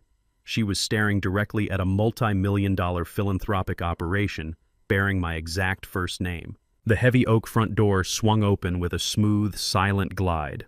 A sharp, highly professional African-American woman stepped out onto the porch holding a digital tablet. She wore a pristine tailored suit and a security badge around her neck. Jasmine aggressively intercepted her on the walkway, reverting instantly to her entitled defensive posture. "What is this place?" Jasmine demanded, her voice cracking with exhaustion and confusion. "Where is Alvin? I am his daughter. I need to speak with my father right now." The foundation director stopped and looked at Jasmine with a mixture of polite professionalism and deep underlying pity. She recognized my daughter immediately from the security briefings Mr. Hayes had provided. "I am sorry, miss, but Alvin does not reside at this property anymore," the director stated with a calm, measured tone. This building was legally transferred and fully funded last month. It currently serves as the regional headquarters for his philanthropic initiatives. We manage the millions of dollars he personally donated to assist underprivileged youth in the city. Jasmine shook her head violently, refusing to accept the catastrophic reality crashing down upon her. Millions of dollars. She stammered, her eyes wide with pure, unadulterated shock. My father does not have millions of dollars. He is a retired auto mechanic. He fixes old engines. The director offered a small, tight smile. Your father is the anonymous founder and majority shareholder of Apex Holdings. He is one of the wealthiest venture capitalists on the East Coast. He simply chose to live a quiet life without the burden of displaying his massive wealth. If you excuse me, I have a regional board meeting to attend. The director stepped gracefully around my trembling daughter and walked toward her parked car. Jasmine was left completely alone on the pristine concrete walkway. The sheer magnitude of her catastrophic mistake hit her like a speeding freight train. She had stood in my kitchen just days ago and called me a miserable, broke old man. She had proudly chosen the empty promises of a cowardly white fraud over the quiet, unwavering stability of her own black father. She had aggressively demanded I mortgage this very house to fund Bradley and his fake startup, oblivious to the fact that I already owned the very firm funding him. Her legs completely gave out beneath her. She collapsed, dropping heavily onto her knees right in the middle of the paved driveway. The sharp sting of the concrete scraping her skin was nothing compared to the agonizing pain tearing through her chest. She let out a raw, agonizing scream that echoed down the quiet suburban street. She buried her face in her hands, sobbing uncontrollably, as the absolute finality of her situation locked her in a suffocating grip. She had viciously mocked my simple clothes and my quiet demeanor. She had prioritized the illusion of high-class society over genuine family loyalty. Now the husband she paraded around had stolen her last dollar and vanished. The mother she idolized was scrubbing toilets at a cheap motel. And the father she ruthlessly disowned possessed a financial empire that could have easily secured her future for 10 lifetimes. I watched her entire mental breakdown unfold in crystal-clear high definition from the live security camera feed transmitting directly to my penthouse office. I did not feel a single ounce of sympathy. I watched my daughter weep on the cold ground, knowing she had meticulously forged the very blade that severed her own lifeline. The subterranean parking garage of Apex Holdings was a fortress of polished concrete and high-level security. I stepped out of the private executive elevator wearing a perfectly tailored midnight blue suit. My personal driver was already standing next to the sleek black town car waiting to escort me back to my secure penthouse. The echoing silence of the underground facility was suddenly broken by the frantic slapping of cheap rubber sole shoes against the pavement. I stopped and turned my head slowly. Bypassing the outer security perimeter was a desperate, frantic woman, waving her arms wildly in the dim fluorescent lighting. It was Vanessa, the woman who had proudly marched out of a high-powered law firm wearing a crimson designer dress and diamond jewelry was completely unrecognizable. She wore a faded, oversized gray cleaning uniform stained with industrial bleach and dirt. Her hair was a messy, tangled knot. The expensive high heels she used to parade around the city were replaced by scuffed, cheap sneakers. She had somehow managed to track down my exact corporate location, likely after seeing the explosive financial news reports detailing my total ownership of the venture capital firm. She sprinted across the cold concrete floor, dodging a startled security guard who immediately reached for his radio. I raised my hand in a sharp, swift motion, signaling the guard to stand down and step back. I wanted to see exactly how low her profound arrogance had finally sunk. She stumbled to a halt just a few feet away from the polished hood of my luxury vehicle. She was breathing heavily, her chest heaving with sheer absolute exhaustion. The harsh lighting illuminated the deep dark circles under her eyes and the bitter reality of her completely shattered delusion. Alvin, please, you have to listen to me. Vanessa cried out, her voice echoing loudly in the cavernous garage. Her tone was completely stripped of the cruel, mocking superiority she had wielded so proudly in my kitchen. She took another shaky step forward and violently threw herself down onto the cold, hard concrete. My 62-year-old ex-wife literally fell to her knees right in front of my polished leather shoes. She buried her face in her rough, calloused hands and let out a loud, dramatic sob. I made a catastrophic mistake, Alvin. I was completely brainwashed. She wailed, looking up at me with tears streaming down her exhausted face. Garrett manipulated my entire mind. He used his wealth and his corporate power to blind me to the truth. He told me all these grand, beautiful lies about our future together, and I foolishly believed him. I was under severe emotional distress, and he took absolute advantage of my vulnerability. You have to understand that I never actually wanted to leave you. I was just confused by his aggressive high society tactics. She reached out with her trembling hands, desperately trying to grab the pristine fabric of my suit trousers. I took a single measured step backward, keeping myself entirely out of her desperate physical reach. I looked down at her groveling form with absolute glacial detachment. She was actually attempting to rewrite a 40-year history of relentless financial greed and shallow social climbing. She wanted me to believe that a 55-year-old white CEO had somehow hypnotized a grown, independent black woman into viciously insulting her husband and abandoning her family. I remember you bragging about his custom-tailored suits and his luxury sports cars, Vanessa. I stated, my voice echoing with a cold, brutal precision. I remember you explicitly stating that you were upgrading to a real man because I was just a pathetic mechanic who smelled like motor oil. You were not hypnotized or manipulated. You were simply blinded by your own toxic, limitless greed.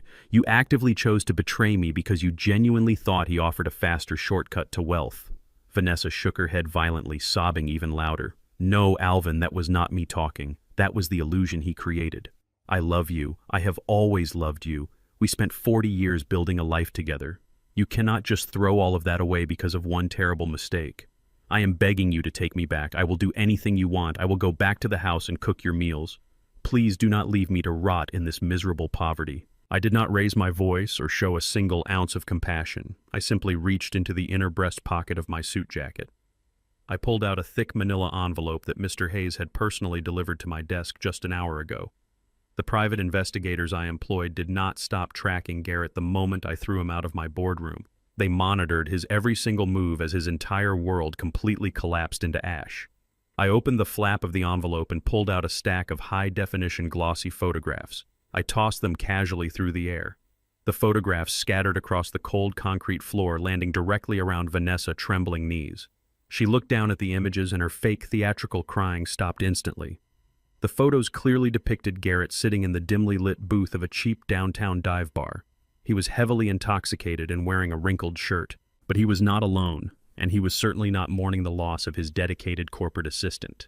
He was aggressively kissing a young blonde woman who looked absolutely no older than 25. His hands were wrapped tightly around her waist as he bought her cheap drinks with the last remaining dollars he had in his pocket. These photographs were taken exactly 3 hours after I officially bankrupted him, and he violently kicked you out of his luxury penthouse.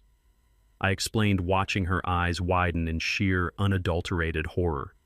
He did not spend a single second agonizing over your sudden departure. He immediately found a younger, more naive target to feed his desperate, shattered ego the very minute he realized his money was completely gone. He discarded you effortlessly because you held absolutely zero actual value to him beyond a temporary workplace distraction. You believed you were securing a permanent place in the upper echelon of high society, but you were nothing more than a fleeting form of entertainment. Look closely at those pictures, Vanessa. That is the billionaire visionary you sacrificed our entire family to please. He replaced you before his corporate office was even fully boarded up by the bankruptcy lawyers. Vanessa stared blankly at the glossy photographs scattered across the dirty parking garage floor. Her entire body began to shake with a devastating, profound realization.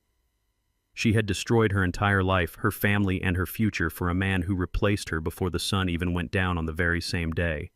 She was not a tragic victim of high-level corporate manipulation. She was just an easily discarded pawn.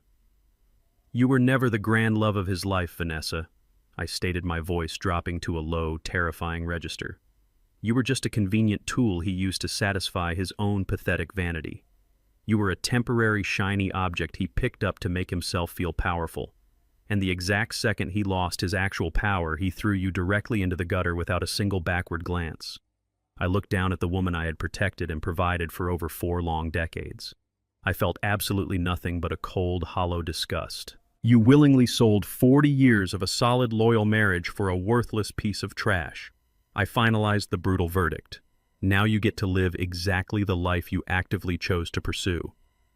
I turned my back on her and walked smoothly toward my waiting luxury vehicle. The personal driver quickly opened the heavy rear door for me. I stepped inside the immaculate leather interior and settled into the comfortable seat. Vanessa let out a final agonizing scream, begging me to wait just one more minute. I did not turn my head. I simply nodded to my driver. The powerful engine roared to life, and the sleek black town car glided seamlessly out of the subterranean garage. We drove up the concrete ramp and merged perfectly into the bustling city traffic, leaving her kneeling completely alone among the scattered photographs and the absolute ruins of her own catastrophic greed. The smooth ride back to my secure residential high-rise offered a brief moment of absolute tranquility. I left Vanessa kneeling in the cold subterranean parking garage, completely drowning in the catastrophic consequences of her own boundless greed.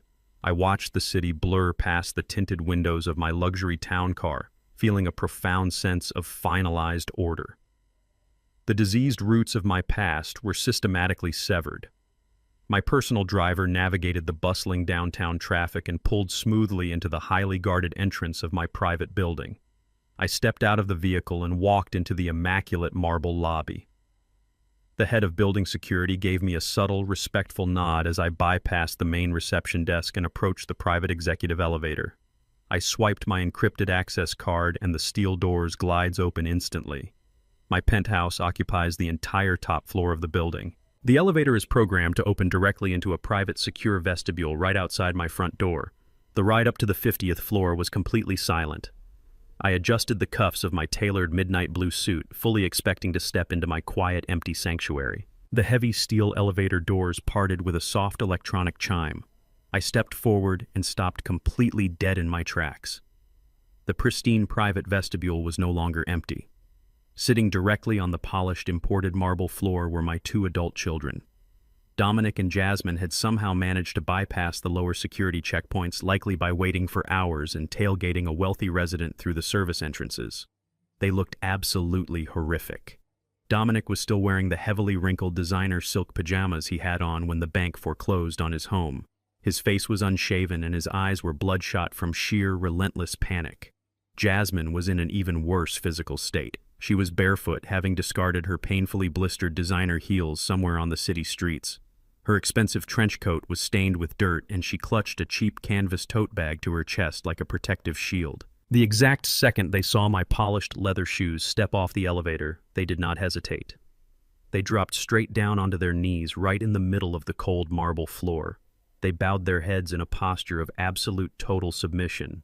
The arrogant, entitled adults who had screamed at me in my kitchen were completely gone. They were entirely broken. Dad, please, you have to listen to us. Dominic cried out, his voice cracking with raw, unadulterated terror. The bank took absolutely everything. Megan slapped me and moved back to her parents' house. I have zero money and my credit is completely destroyed. Jasmine immediately joined the frantic chorus of despair. Her face was drenched in hot, running tears. Bradley stole my last $10,000 and abandoned me. Jasmine sobbed violently, pressing her forehead almost completely against the hard marble floor.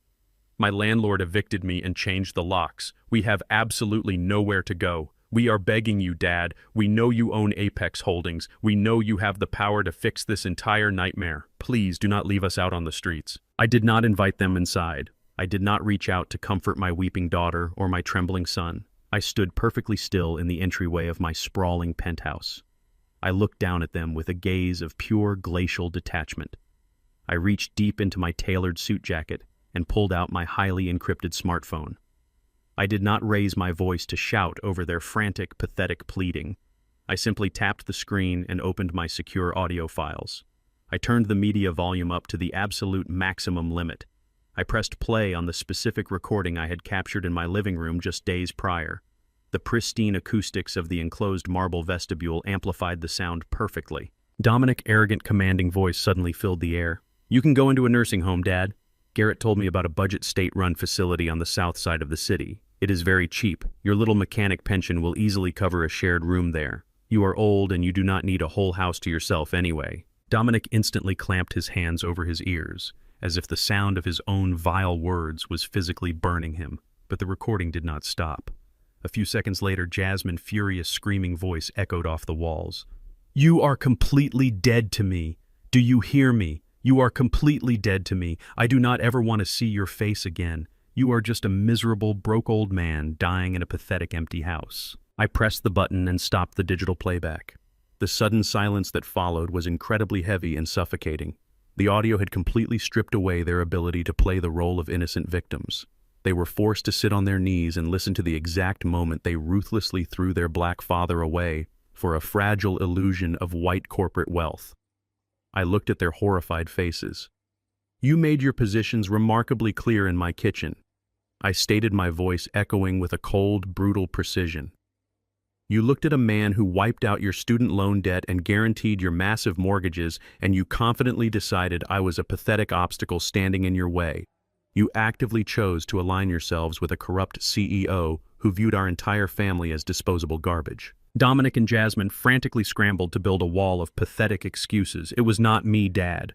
Dominic stammered wildly, waving his shaking hands. "Megan pressured me into saying those horrible things. She manipulated my mind because she was completely obsessed with maintaining our high society status. She forced me to prioritize Garrett over my own flesh and blood." Jasmine nodded aggressively, agreeing with her brother's cowardly deflection. "Bradley did the exact same thing to me." Jasmine wept, gripping my pant leg with her dirty fingers. "He preyed on my financial anxiety. He poisoned my mind and made me believe you were holding us back. We were just highly stressed and severely manipulated. We did not actually mean a single word of it. We love you, Dad. You are our father." I gently but firmly stepped backward, pulling my suit fabric out of Jasmine's desperate grasp. I looked down at the two adults I had raised with my own sweat and blood. I did not feel a single ounce of anger or hatred toward them. The raging fire of betrayal had completely burned itself out, leaving nothing but a vast empty crater of absolute clarity. "You are 38 and 34 years old." I stated, cutting through their pathetic blame shifting with surgical accuracy. "You are grown adults who made highly calculated decisions. You eagerly participated in my planned destruction because you genuinely thought it would secure your own lavish futures. You threw away 40 years of absolute loyalty for a cheap shortcut to wealth." I paused and looked directly into their terrified, tear-filled eyes.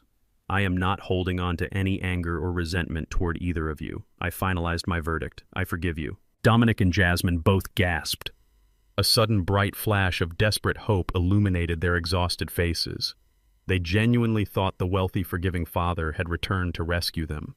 They thought their tears had successfully unlocked the doors to my multi-billion-dollar empire.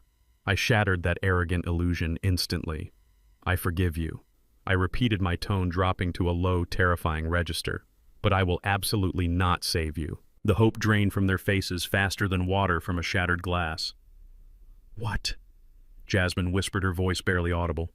"But you just said you forgive us." "Forgiveness simply means I will no longer allow your toxic actions to poison my peace of mind," I explained with relentless, absolute logic.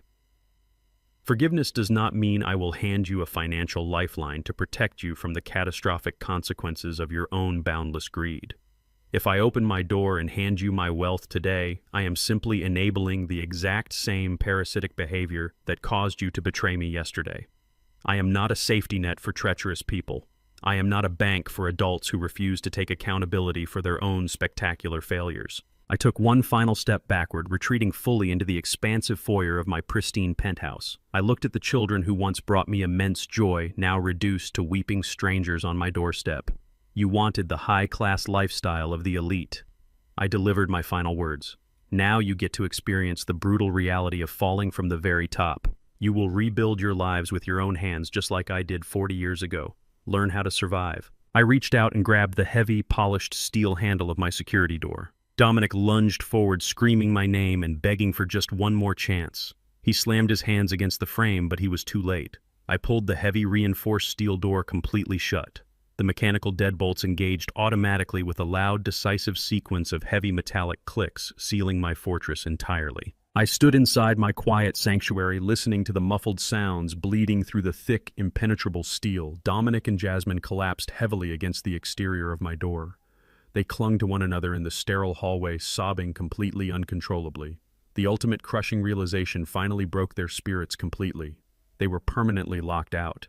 The immense financial empire they tried to steal was sitting just inches away from them, separated by an unbreakable wall of their own making.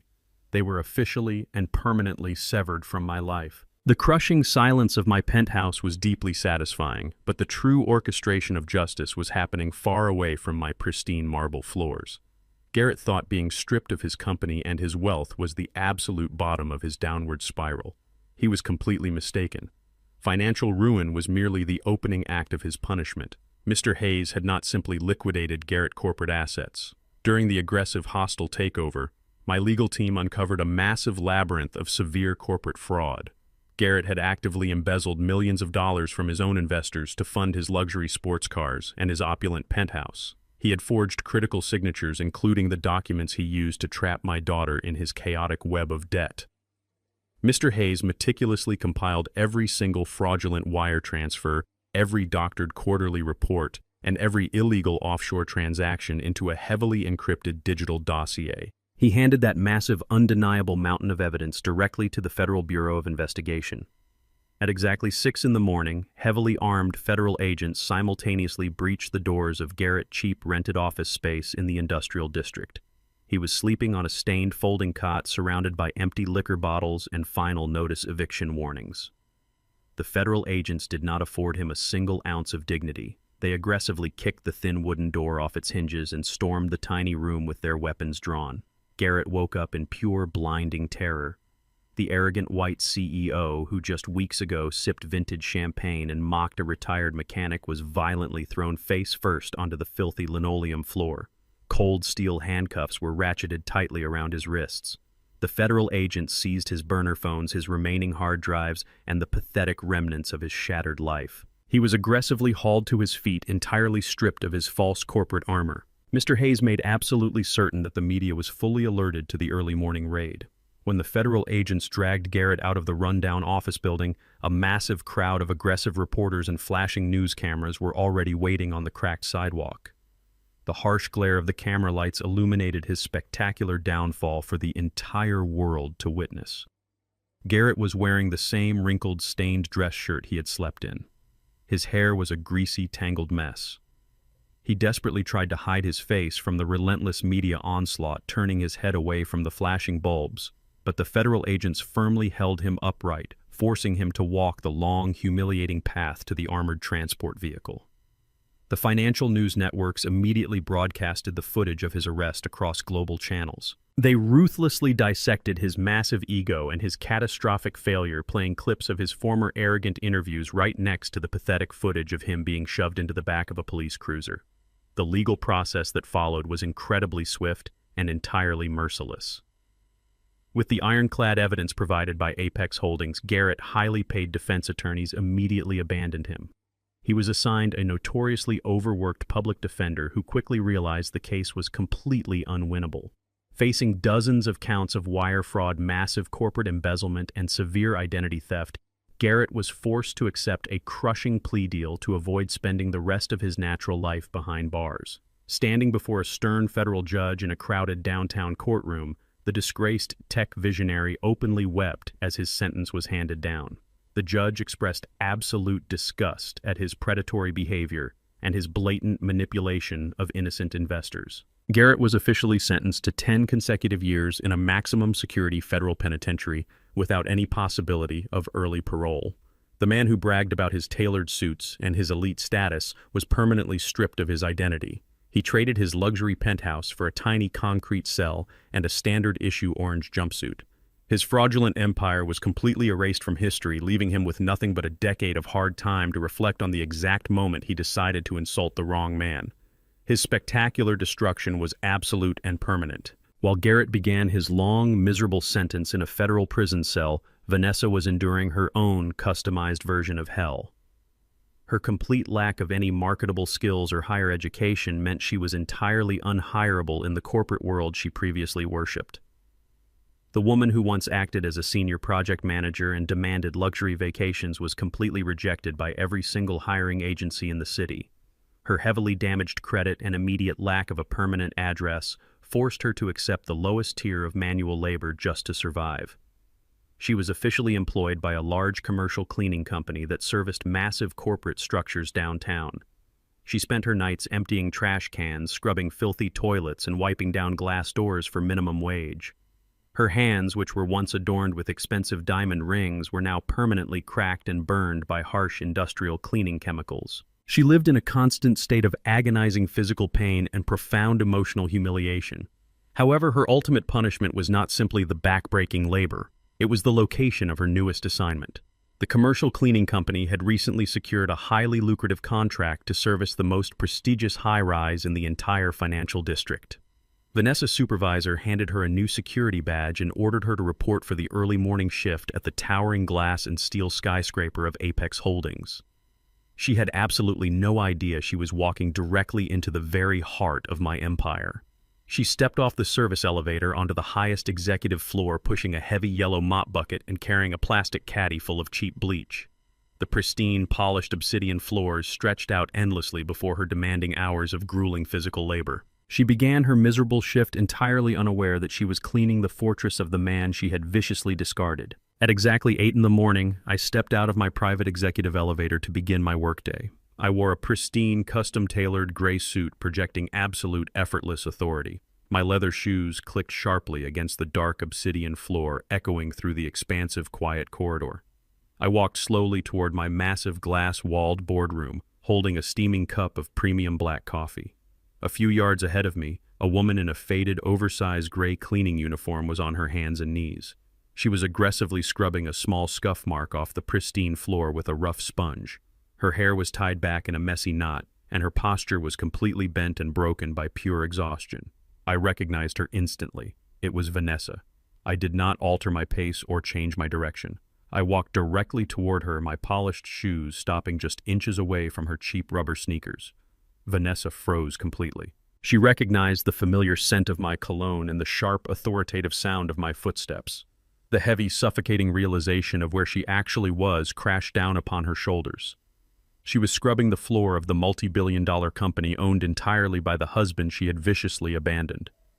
The extreme humiliation was so absolute and crushing that it physically paralyzed her. She did not dare to raise her head. She kept her face pointed directly down at the soapy water reflecting in the dark, polished stone.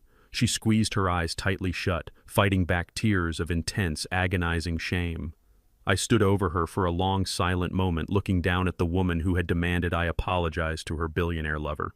I did not speak a single word to her. I did not offer her a second glance. I simply stepped cleanly around her trembling body and continued my walk into my executive suite, leaving her kneeling on the cold, hard floor to finish cleaning my empire.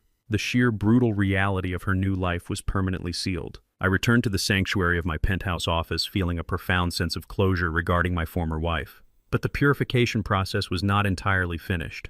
The parasitic branches that had attached themselves to my family tree still required a final, aggressive pruning. Megan and Bradley, the two white-in-laws who had actively poisoned the minds of my children and pushed them toward absolute financial ruin, refused to accept their crushing defeat. Despite the fact that they had both abandoned their respective spouses, the exact second the money evaporated, they possessed an unbelievable level of unearned arrogance. They foolishly believed that their brief proximity to my immense wealth entitled them to a substantial payout. Less than 2 weeks after Garrett was sentenced to federal prison, I received a thick legal summons delivered directly to Apex Holdings. Megan and Bradley had somehow pooled their remaining meager resources to hire a desperate, aggressive civil litigation attorney. They filed a joint lawsuit in the state Supreme Court demanding a massive percentage of my hidden assets. Their ridiculous legal petition claimed that they had invested significant emotional and physical sweat equity into our family dynamic during their brief marriages to my children. They argued that because they were formally recognized as family members during the time I secretly accumulated my billions, they were legally entitled to a retroactive distribution of wealth to maintain their accustomed standard of living. It was a staggering display of pure, unfiltered greed. They had openly mocked my faded mechanic clothes and actively conspired to throw me into a budget nursing home. But now they were demanding millions of dollars in compensation, simply for breathing the same air as a wealthy African-American man. I did not feel a single spark of anger or anxiety.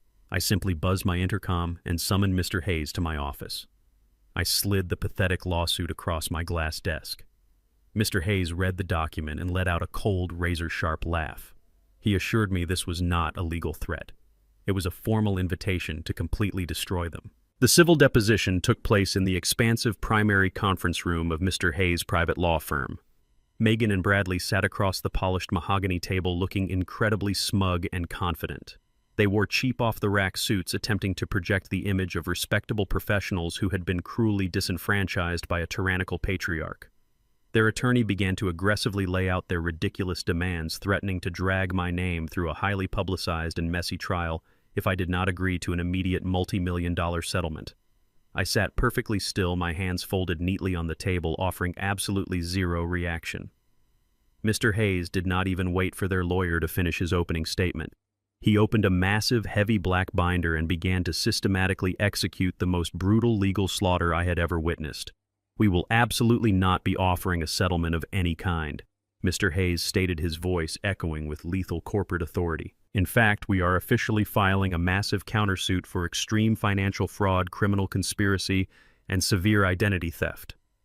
Mr. Hayes pulled a stack of heavily highlighted banking documents and slid them directly across the table.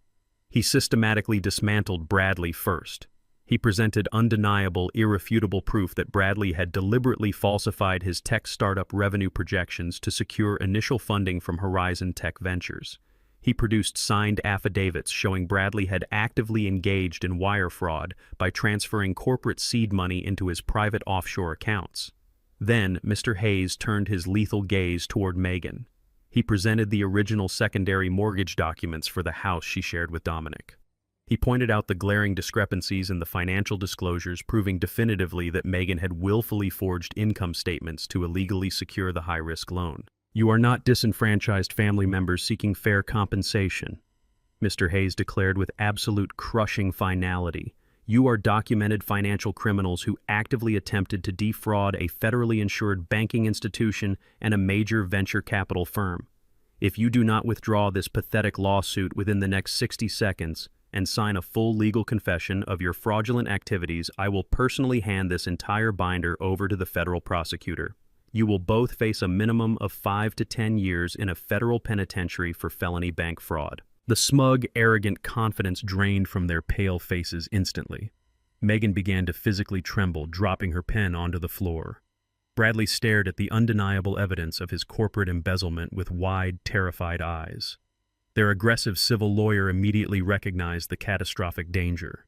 He aggressively whispered into their ears, advising them to surrender unconditionally to avoid federal prison time.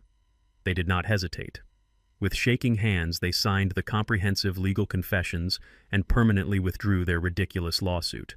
They foolishly believed that signing the documents meant they were simply walking away with a stern warning.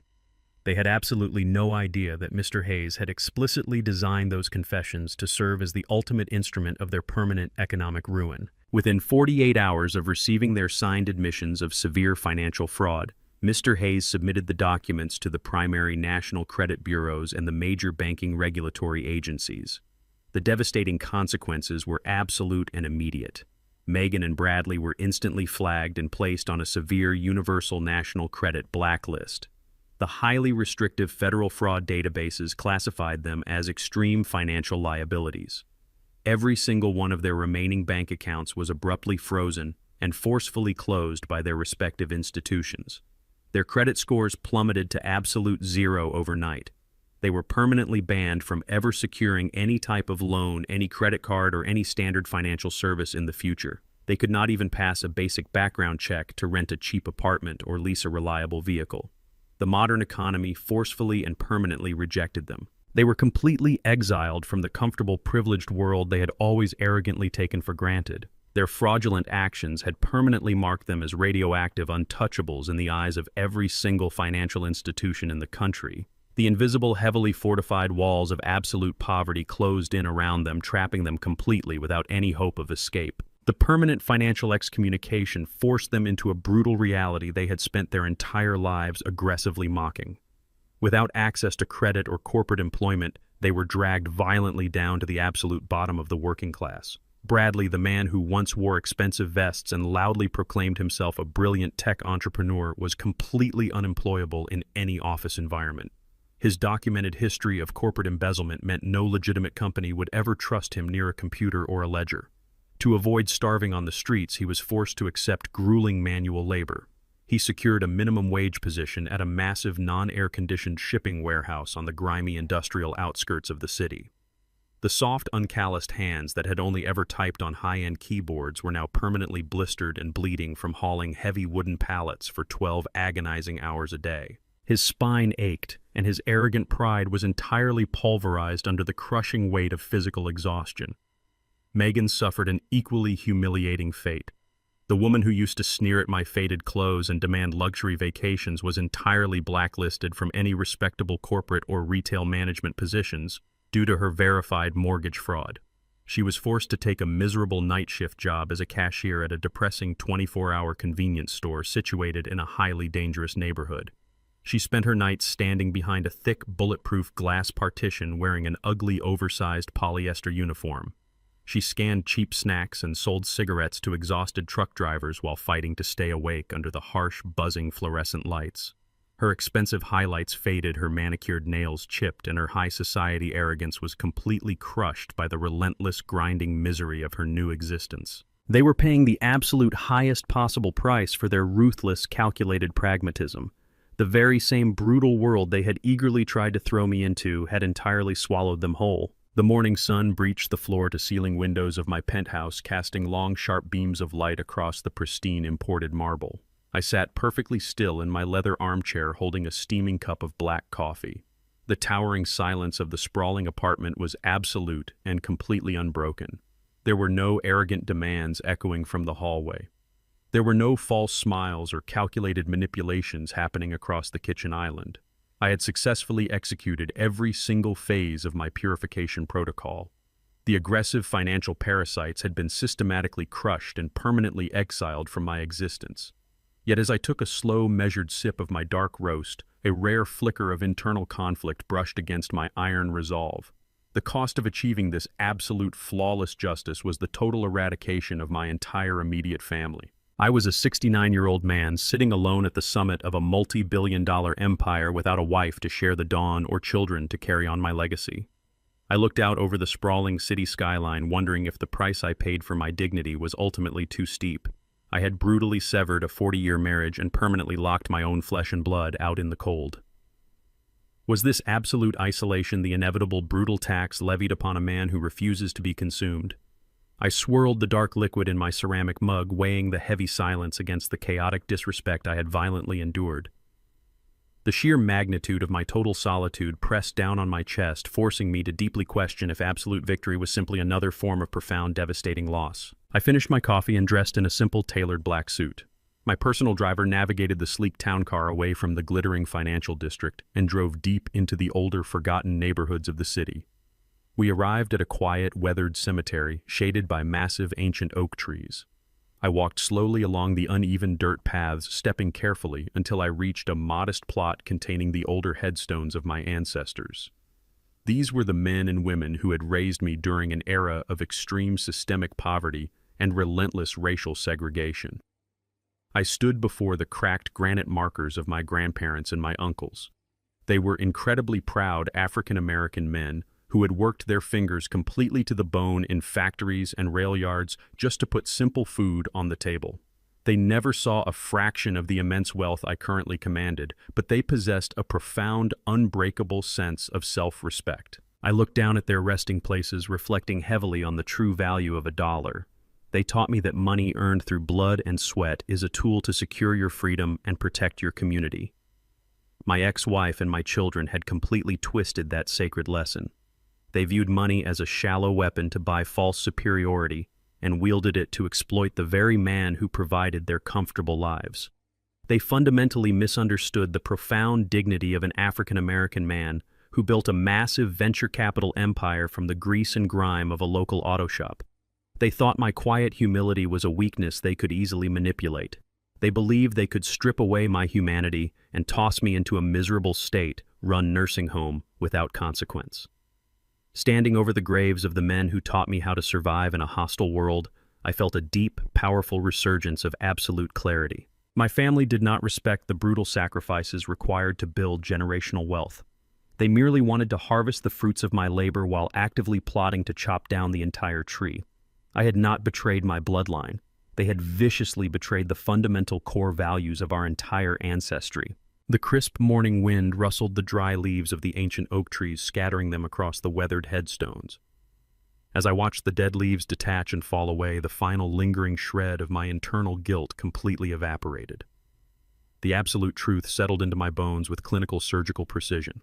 I did not destroy my family. I merely allowed them to experience the catastrophic consequences of their own boundless, treacherous greed. You cannot reason with a malignant, aggressive tumor. You cannot negotiate with a parasite that is actively draining your life force to fuel its own endless expansion.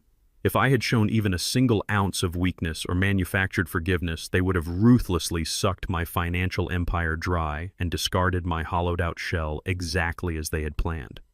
Cutting them out of my life permanently was not an act of vicious vengeance. It was a mandatory act of absolute necessary survival. I had to cleanly sever the infected limbs to ensure the main body did not rot from the inside out. I had successfully protected the fortress I spent 40 years building. The extreme isolation I felt in my penthouse was not a punishment. It was the sterile, clean environment required for profound healing. I turned away from the modest gravestones and walked back toward my waiting vehicle with a renewed, unbreakable stride. The heavy burden of false familial obligation was officially lifted from my shoulders forever. I was no longer a victim of their emotional blackmail or their toxic financial demands. I was entirely free. I directed my driver to take me straight to the newly established regional headquarters of the Alvin Educational and Housing Foundation. I stepped through the heavy glass doors into the bustling state-of-the-art corporate workspace. The brilliant young professionals managing my philanthropic trust greeted me with genuine professional respect. I walked directly into my corner office and sat behind my expansive, polished desk. I opened the thick files containing the profiles of hundreds of highly gifted, hardworking African-American youth from the poorest districts of the city. These were driven, ambitious students who desperately needed seed capital and full academic scholarships to escape the brutal cycle of systemic poverty. They possessed the exact same hunger and raw determination I had when I first opened my auto shop 40 years ago. I picked up my gold fountain pen and began authorizing massive financial grants and full-ride university tuitions.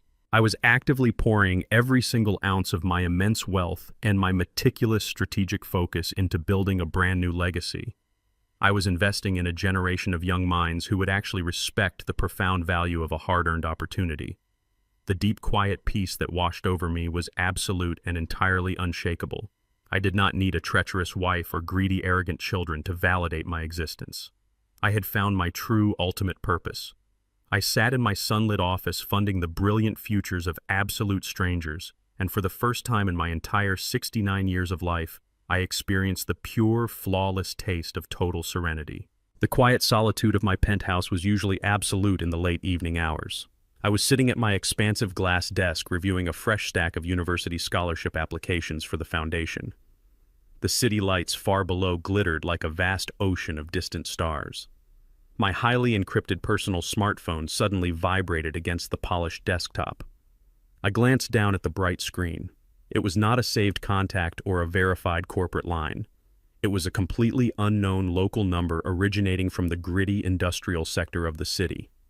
I typically ignored unsolicited calls entirely to maintain my strict security protocols. However, a sharp, inexplicable instinct urged me to pick up the device.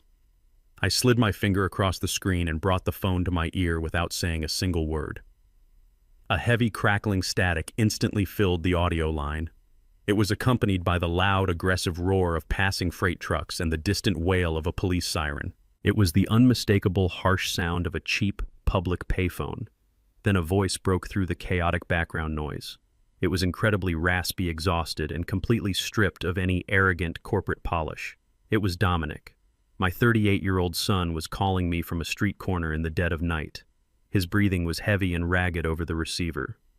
He did not immediately launch into a frantic, chaotic rant like he had done at my front door months ago. He just held the receiver silently, listening to my steady breathing on the other end to confirm I was actually there. He knew he had absolutely zero right to intrude upon my peace. He knew the massive steel doors of my financial empire were permanently locked against him. He was standing in the freezing cold, holding a dirty plastic receiver, bracing himself to speak to the billionaire father he had viciously discarded. "Dad, please do not hang up the phone." Dominic finally spoke, his voice cracking with a raw, profound vulnerability I had never heard from him before. "I am not calling to ask you for a single dollar. I swear to you, I do not want any of your money. I just need exactly 2 minutes of your time." I remained perfectly silent, allowing him the space to dig himself out of his own grave. Dominic took a shaky, desperate breath. The sound of his quiet weeping bled through the terrible audio connection. "I am calling to tell you that I finally understand." Dominic confessed, his voice trembling with the heavy, crushing weight of absolute realization. "I am working as a day laborer on a massive commercial construction site down by the shipping docks. I spend 12 agonizing hours a day hauling 80-pound bags of wet cement and stacking heavy cinder blocks in the freezing mud. My hands are completely covered in busted, bleeding blisters. My back is in constant, agonizing pain, and my knees feel like they're going to shatter every time I stand up." He let out a harsh, bitter laugh at his own pathetic reality. "I look at my ruined, bleeding hands every single night in my cheap rented room, and I finally realize what you actually sacrificed for me. You spent 40 entire years breaking your body in a filthy auto shop just to put food on my table and keep me safe. You traded your physical health to buy my ungrateful, arrogant future, and I repaid your massive sacrifice by standing in your living room and threatening to throw you into a miserable state-run nursing home." Dominic began to sob openly into the public receiver. The tears were not an act of calculated manipulation or a desperate attempt to secure a financial bailout. It was the agonizing, brutal sound of a deeply arrogant man having his massive ego completely pulverized by the harsh, unforgiving reality of the working class. "I am so incredibly sorry, Dad." Dominic wept violently. "I let Megan poison my mind with her fake high society greed. I let a corrupt white CEO make me feel ashamed of my own hardworking black father. I was a disgusting, greedy parasite. I am working every single day until my bones ache just to pay off the massive mountain of debt I created. I am doing it entirely alone. I just needed you to know that I finally see the truth. I am profoundly and endlessly sorry." I sat perfectly still in my luxurious leather chair, listening to my son weep on a dirty street corner miles away. A few months ago, his words would have provoked a fiery, visceral rage inside my chest. But tonight, the raging inferno of my betrayal was completely extinguished. I absorbed his tearful, agonizing confession with a deep, profound sense of calm. The brutal education I had orchestrated was actively taking root inside his mind. The grueling physical labor was successfully hammering the arrogance directly out of his soul. I did not feel the sudden, overwhelming urge to dispatch Mr. Hayes to rescue him. I did not feel the paternal instinct to instantly wire $1 million into his frozen bank accounts and instantly erase his suffering. I recognized that his extreme physical and emotional pain was the mandatory tuition required to enter actual adulthood. "Dominic." I finally spoke, my voice cutting through the static with a low, steady resonance. The harsh, icy edge that defined my corporate retaliation was entirely gone. My tone softened, reflecting the quiet, unwavering strength of a man who had successfully survived his own brutal trials. "I hear your apology," I stated clearly and deliberately. "I recognize the absolute truth in your words today. You are finally learning the exact same harsh lessons your ancestors had to learn to survive in this unforgiving country. You are discovering the profound, undeniable difference between the fake illusion of wealth and the ironclad dignity of honest, grueling labor. You are feeling the exact weight of the world on your own shoulders without a safety net to catch your inevitable fall." I paused, allowing the gravity of my words to sink deeply into his exhausted mind. "I forgive you for your blindness and your profound disrespect, Dominic. I truly do. But my forgiveness does not come with a corporate checkbook. You broke your own life into pieces, and you are currently doing the exact necessary work to rebuild it from the ground up. I will not disrespect your difficult journey by handing you an easy, unearned shortcut." Dominic let out a shuddering breath over the receiver. "I know, Dad," Dominic replied, his voice steadying slightly. "I do not want a shortcut ever again. I just wanted you to know that I am finally trying to be a decent man." I nodded slowly, even though he could not see me from his dark street corner. The generational curse of toxic entitlement and relentless greed was officially broken. The parasitic branch was severed, and a much stronger, independent root was finally beginning to grow in the harsh concrete. Stand up on your own 2 feet as a proud African-American man, Dominic. I delivered my absolute final mandate. Pay your debts with your own sweat. Earn your own unshakable respect. survive this storm, and build a life that no one can ever threaten to repossess. I did not wait for his final response. I reached out and pressed the red button to terminate the call. The line went completely dead. I set the encrypted smartphone face down onto the polished glass of my expansive desk. The heavy steel boundary between my financial empire and my former family remained entirely locked and heavily fortified. I would never invite him back into my penthouse, and I would never reinstate him into my multi-billion-dollar trust. However, the bitter, toxic hatred that had fueled my initial path of destruction was entirely gone. I looked out the massive floor-to-ceiling windows at the glittering, peaceful city skyline. The slate was completely wiped clean. I had successfully defended my dignity and established an absolute permanent perimeter around my peace of mind. I picked up my gold fountain pen and quietly returned to funding the bright, promising futures of the next generation.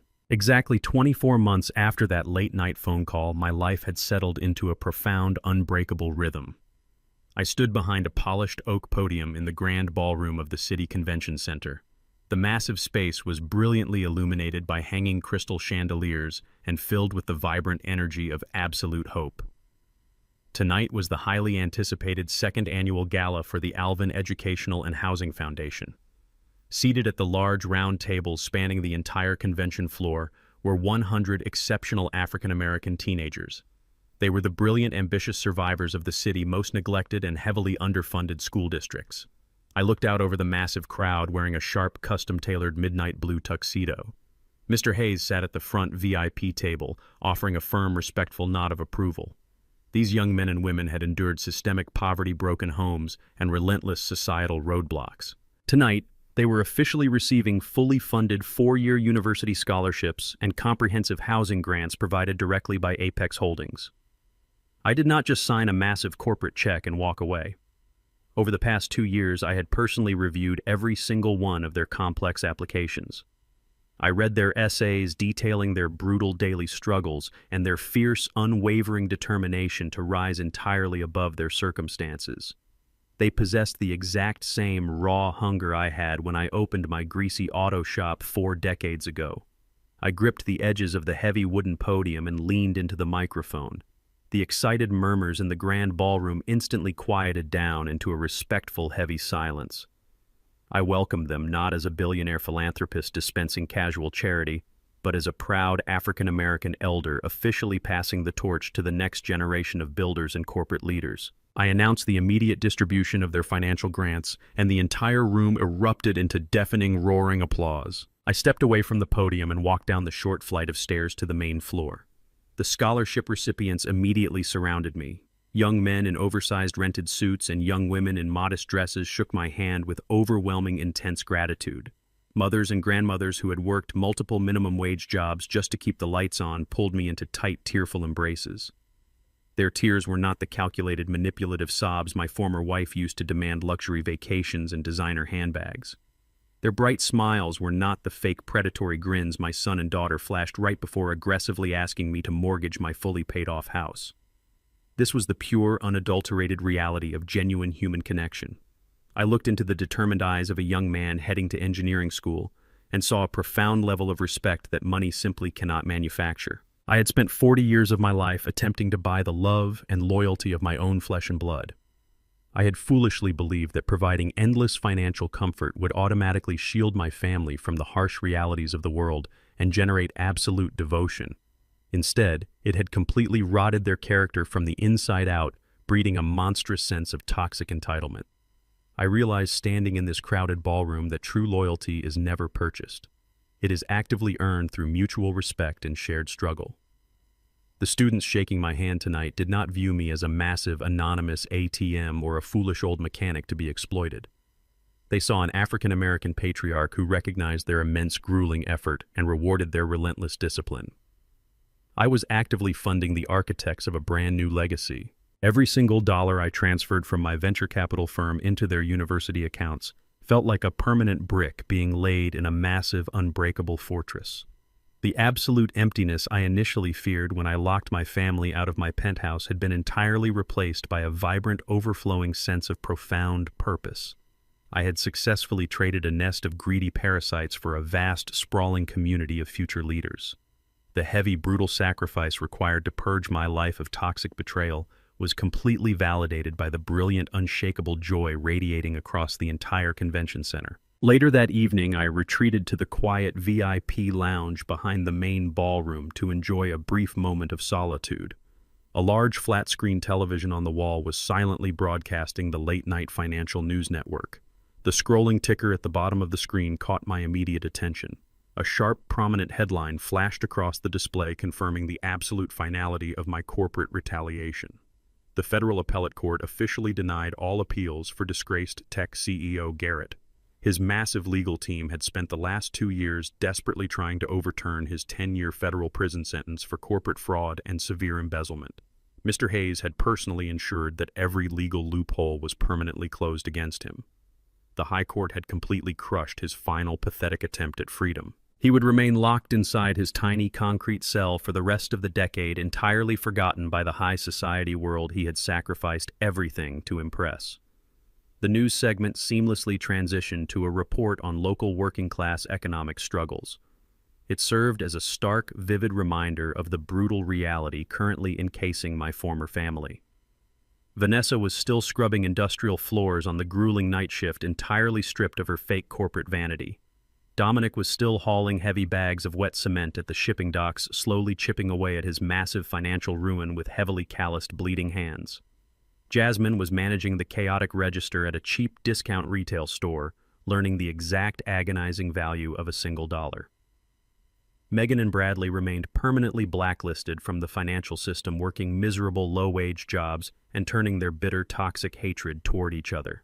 They were all violently thrown into the harsh, unforgiving machinery of the real world. They were currently struggling to survive, but they were actually surviving. The brutal, crushing weight of absolute poverty was systematically burning the arrogant entitlement completely out of their systems.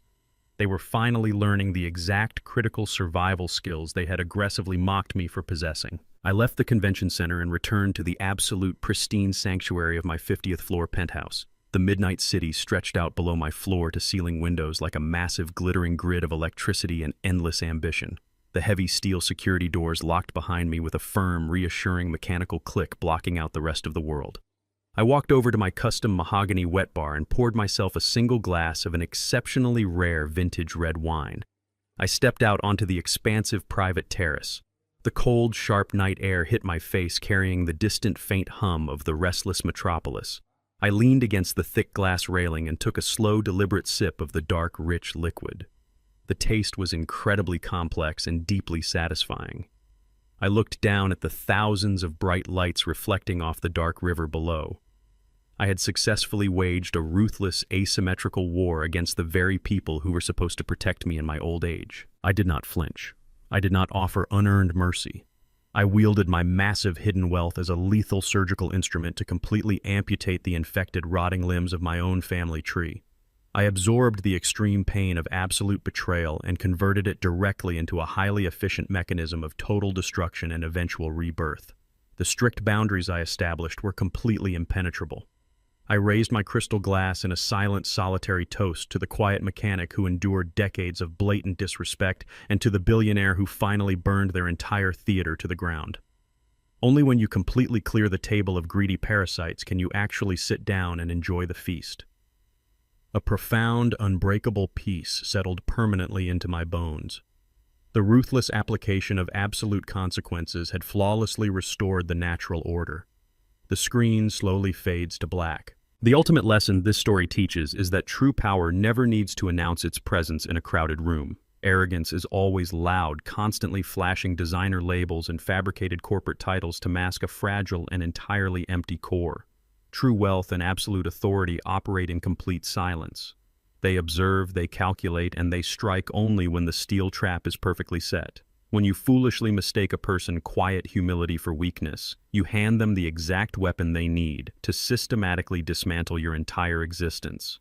Respect should never be conditional upon a visible bank balance, because the quietest person sitting at the table might just be the one who secretly owns the entire building. If this story of absolute calculated justice resonated with your soul, hit the like button, subscribe to the channel, and tell me in the comments exactly how you cut the toxic parasites out of your own life.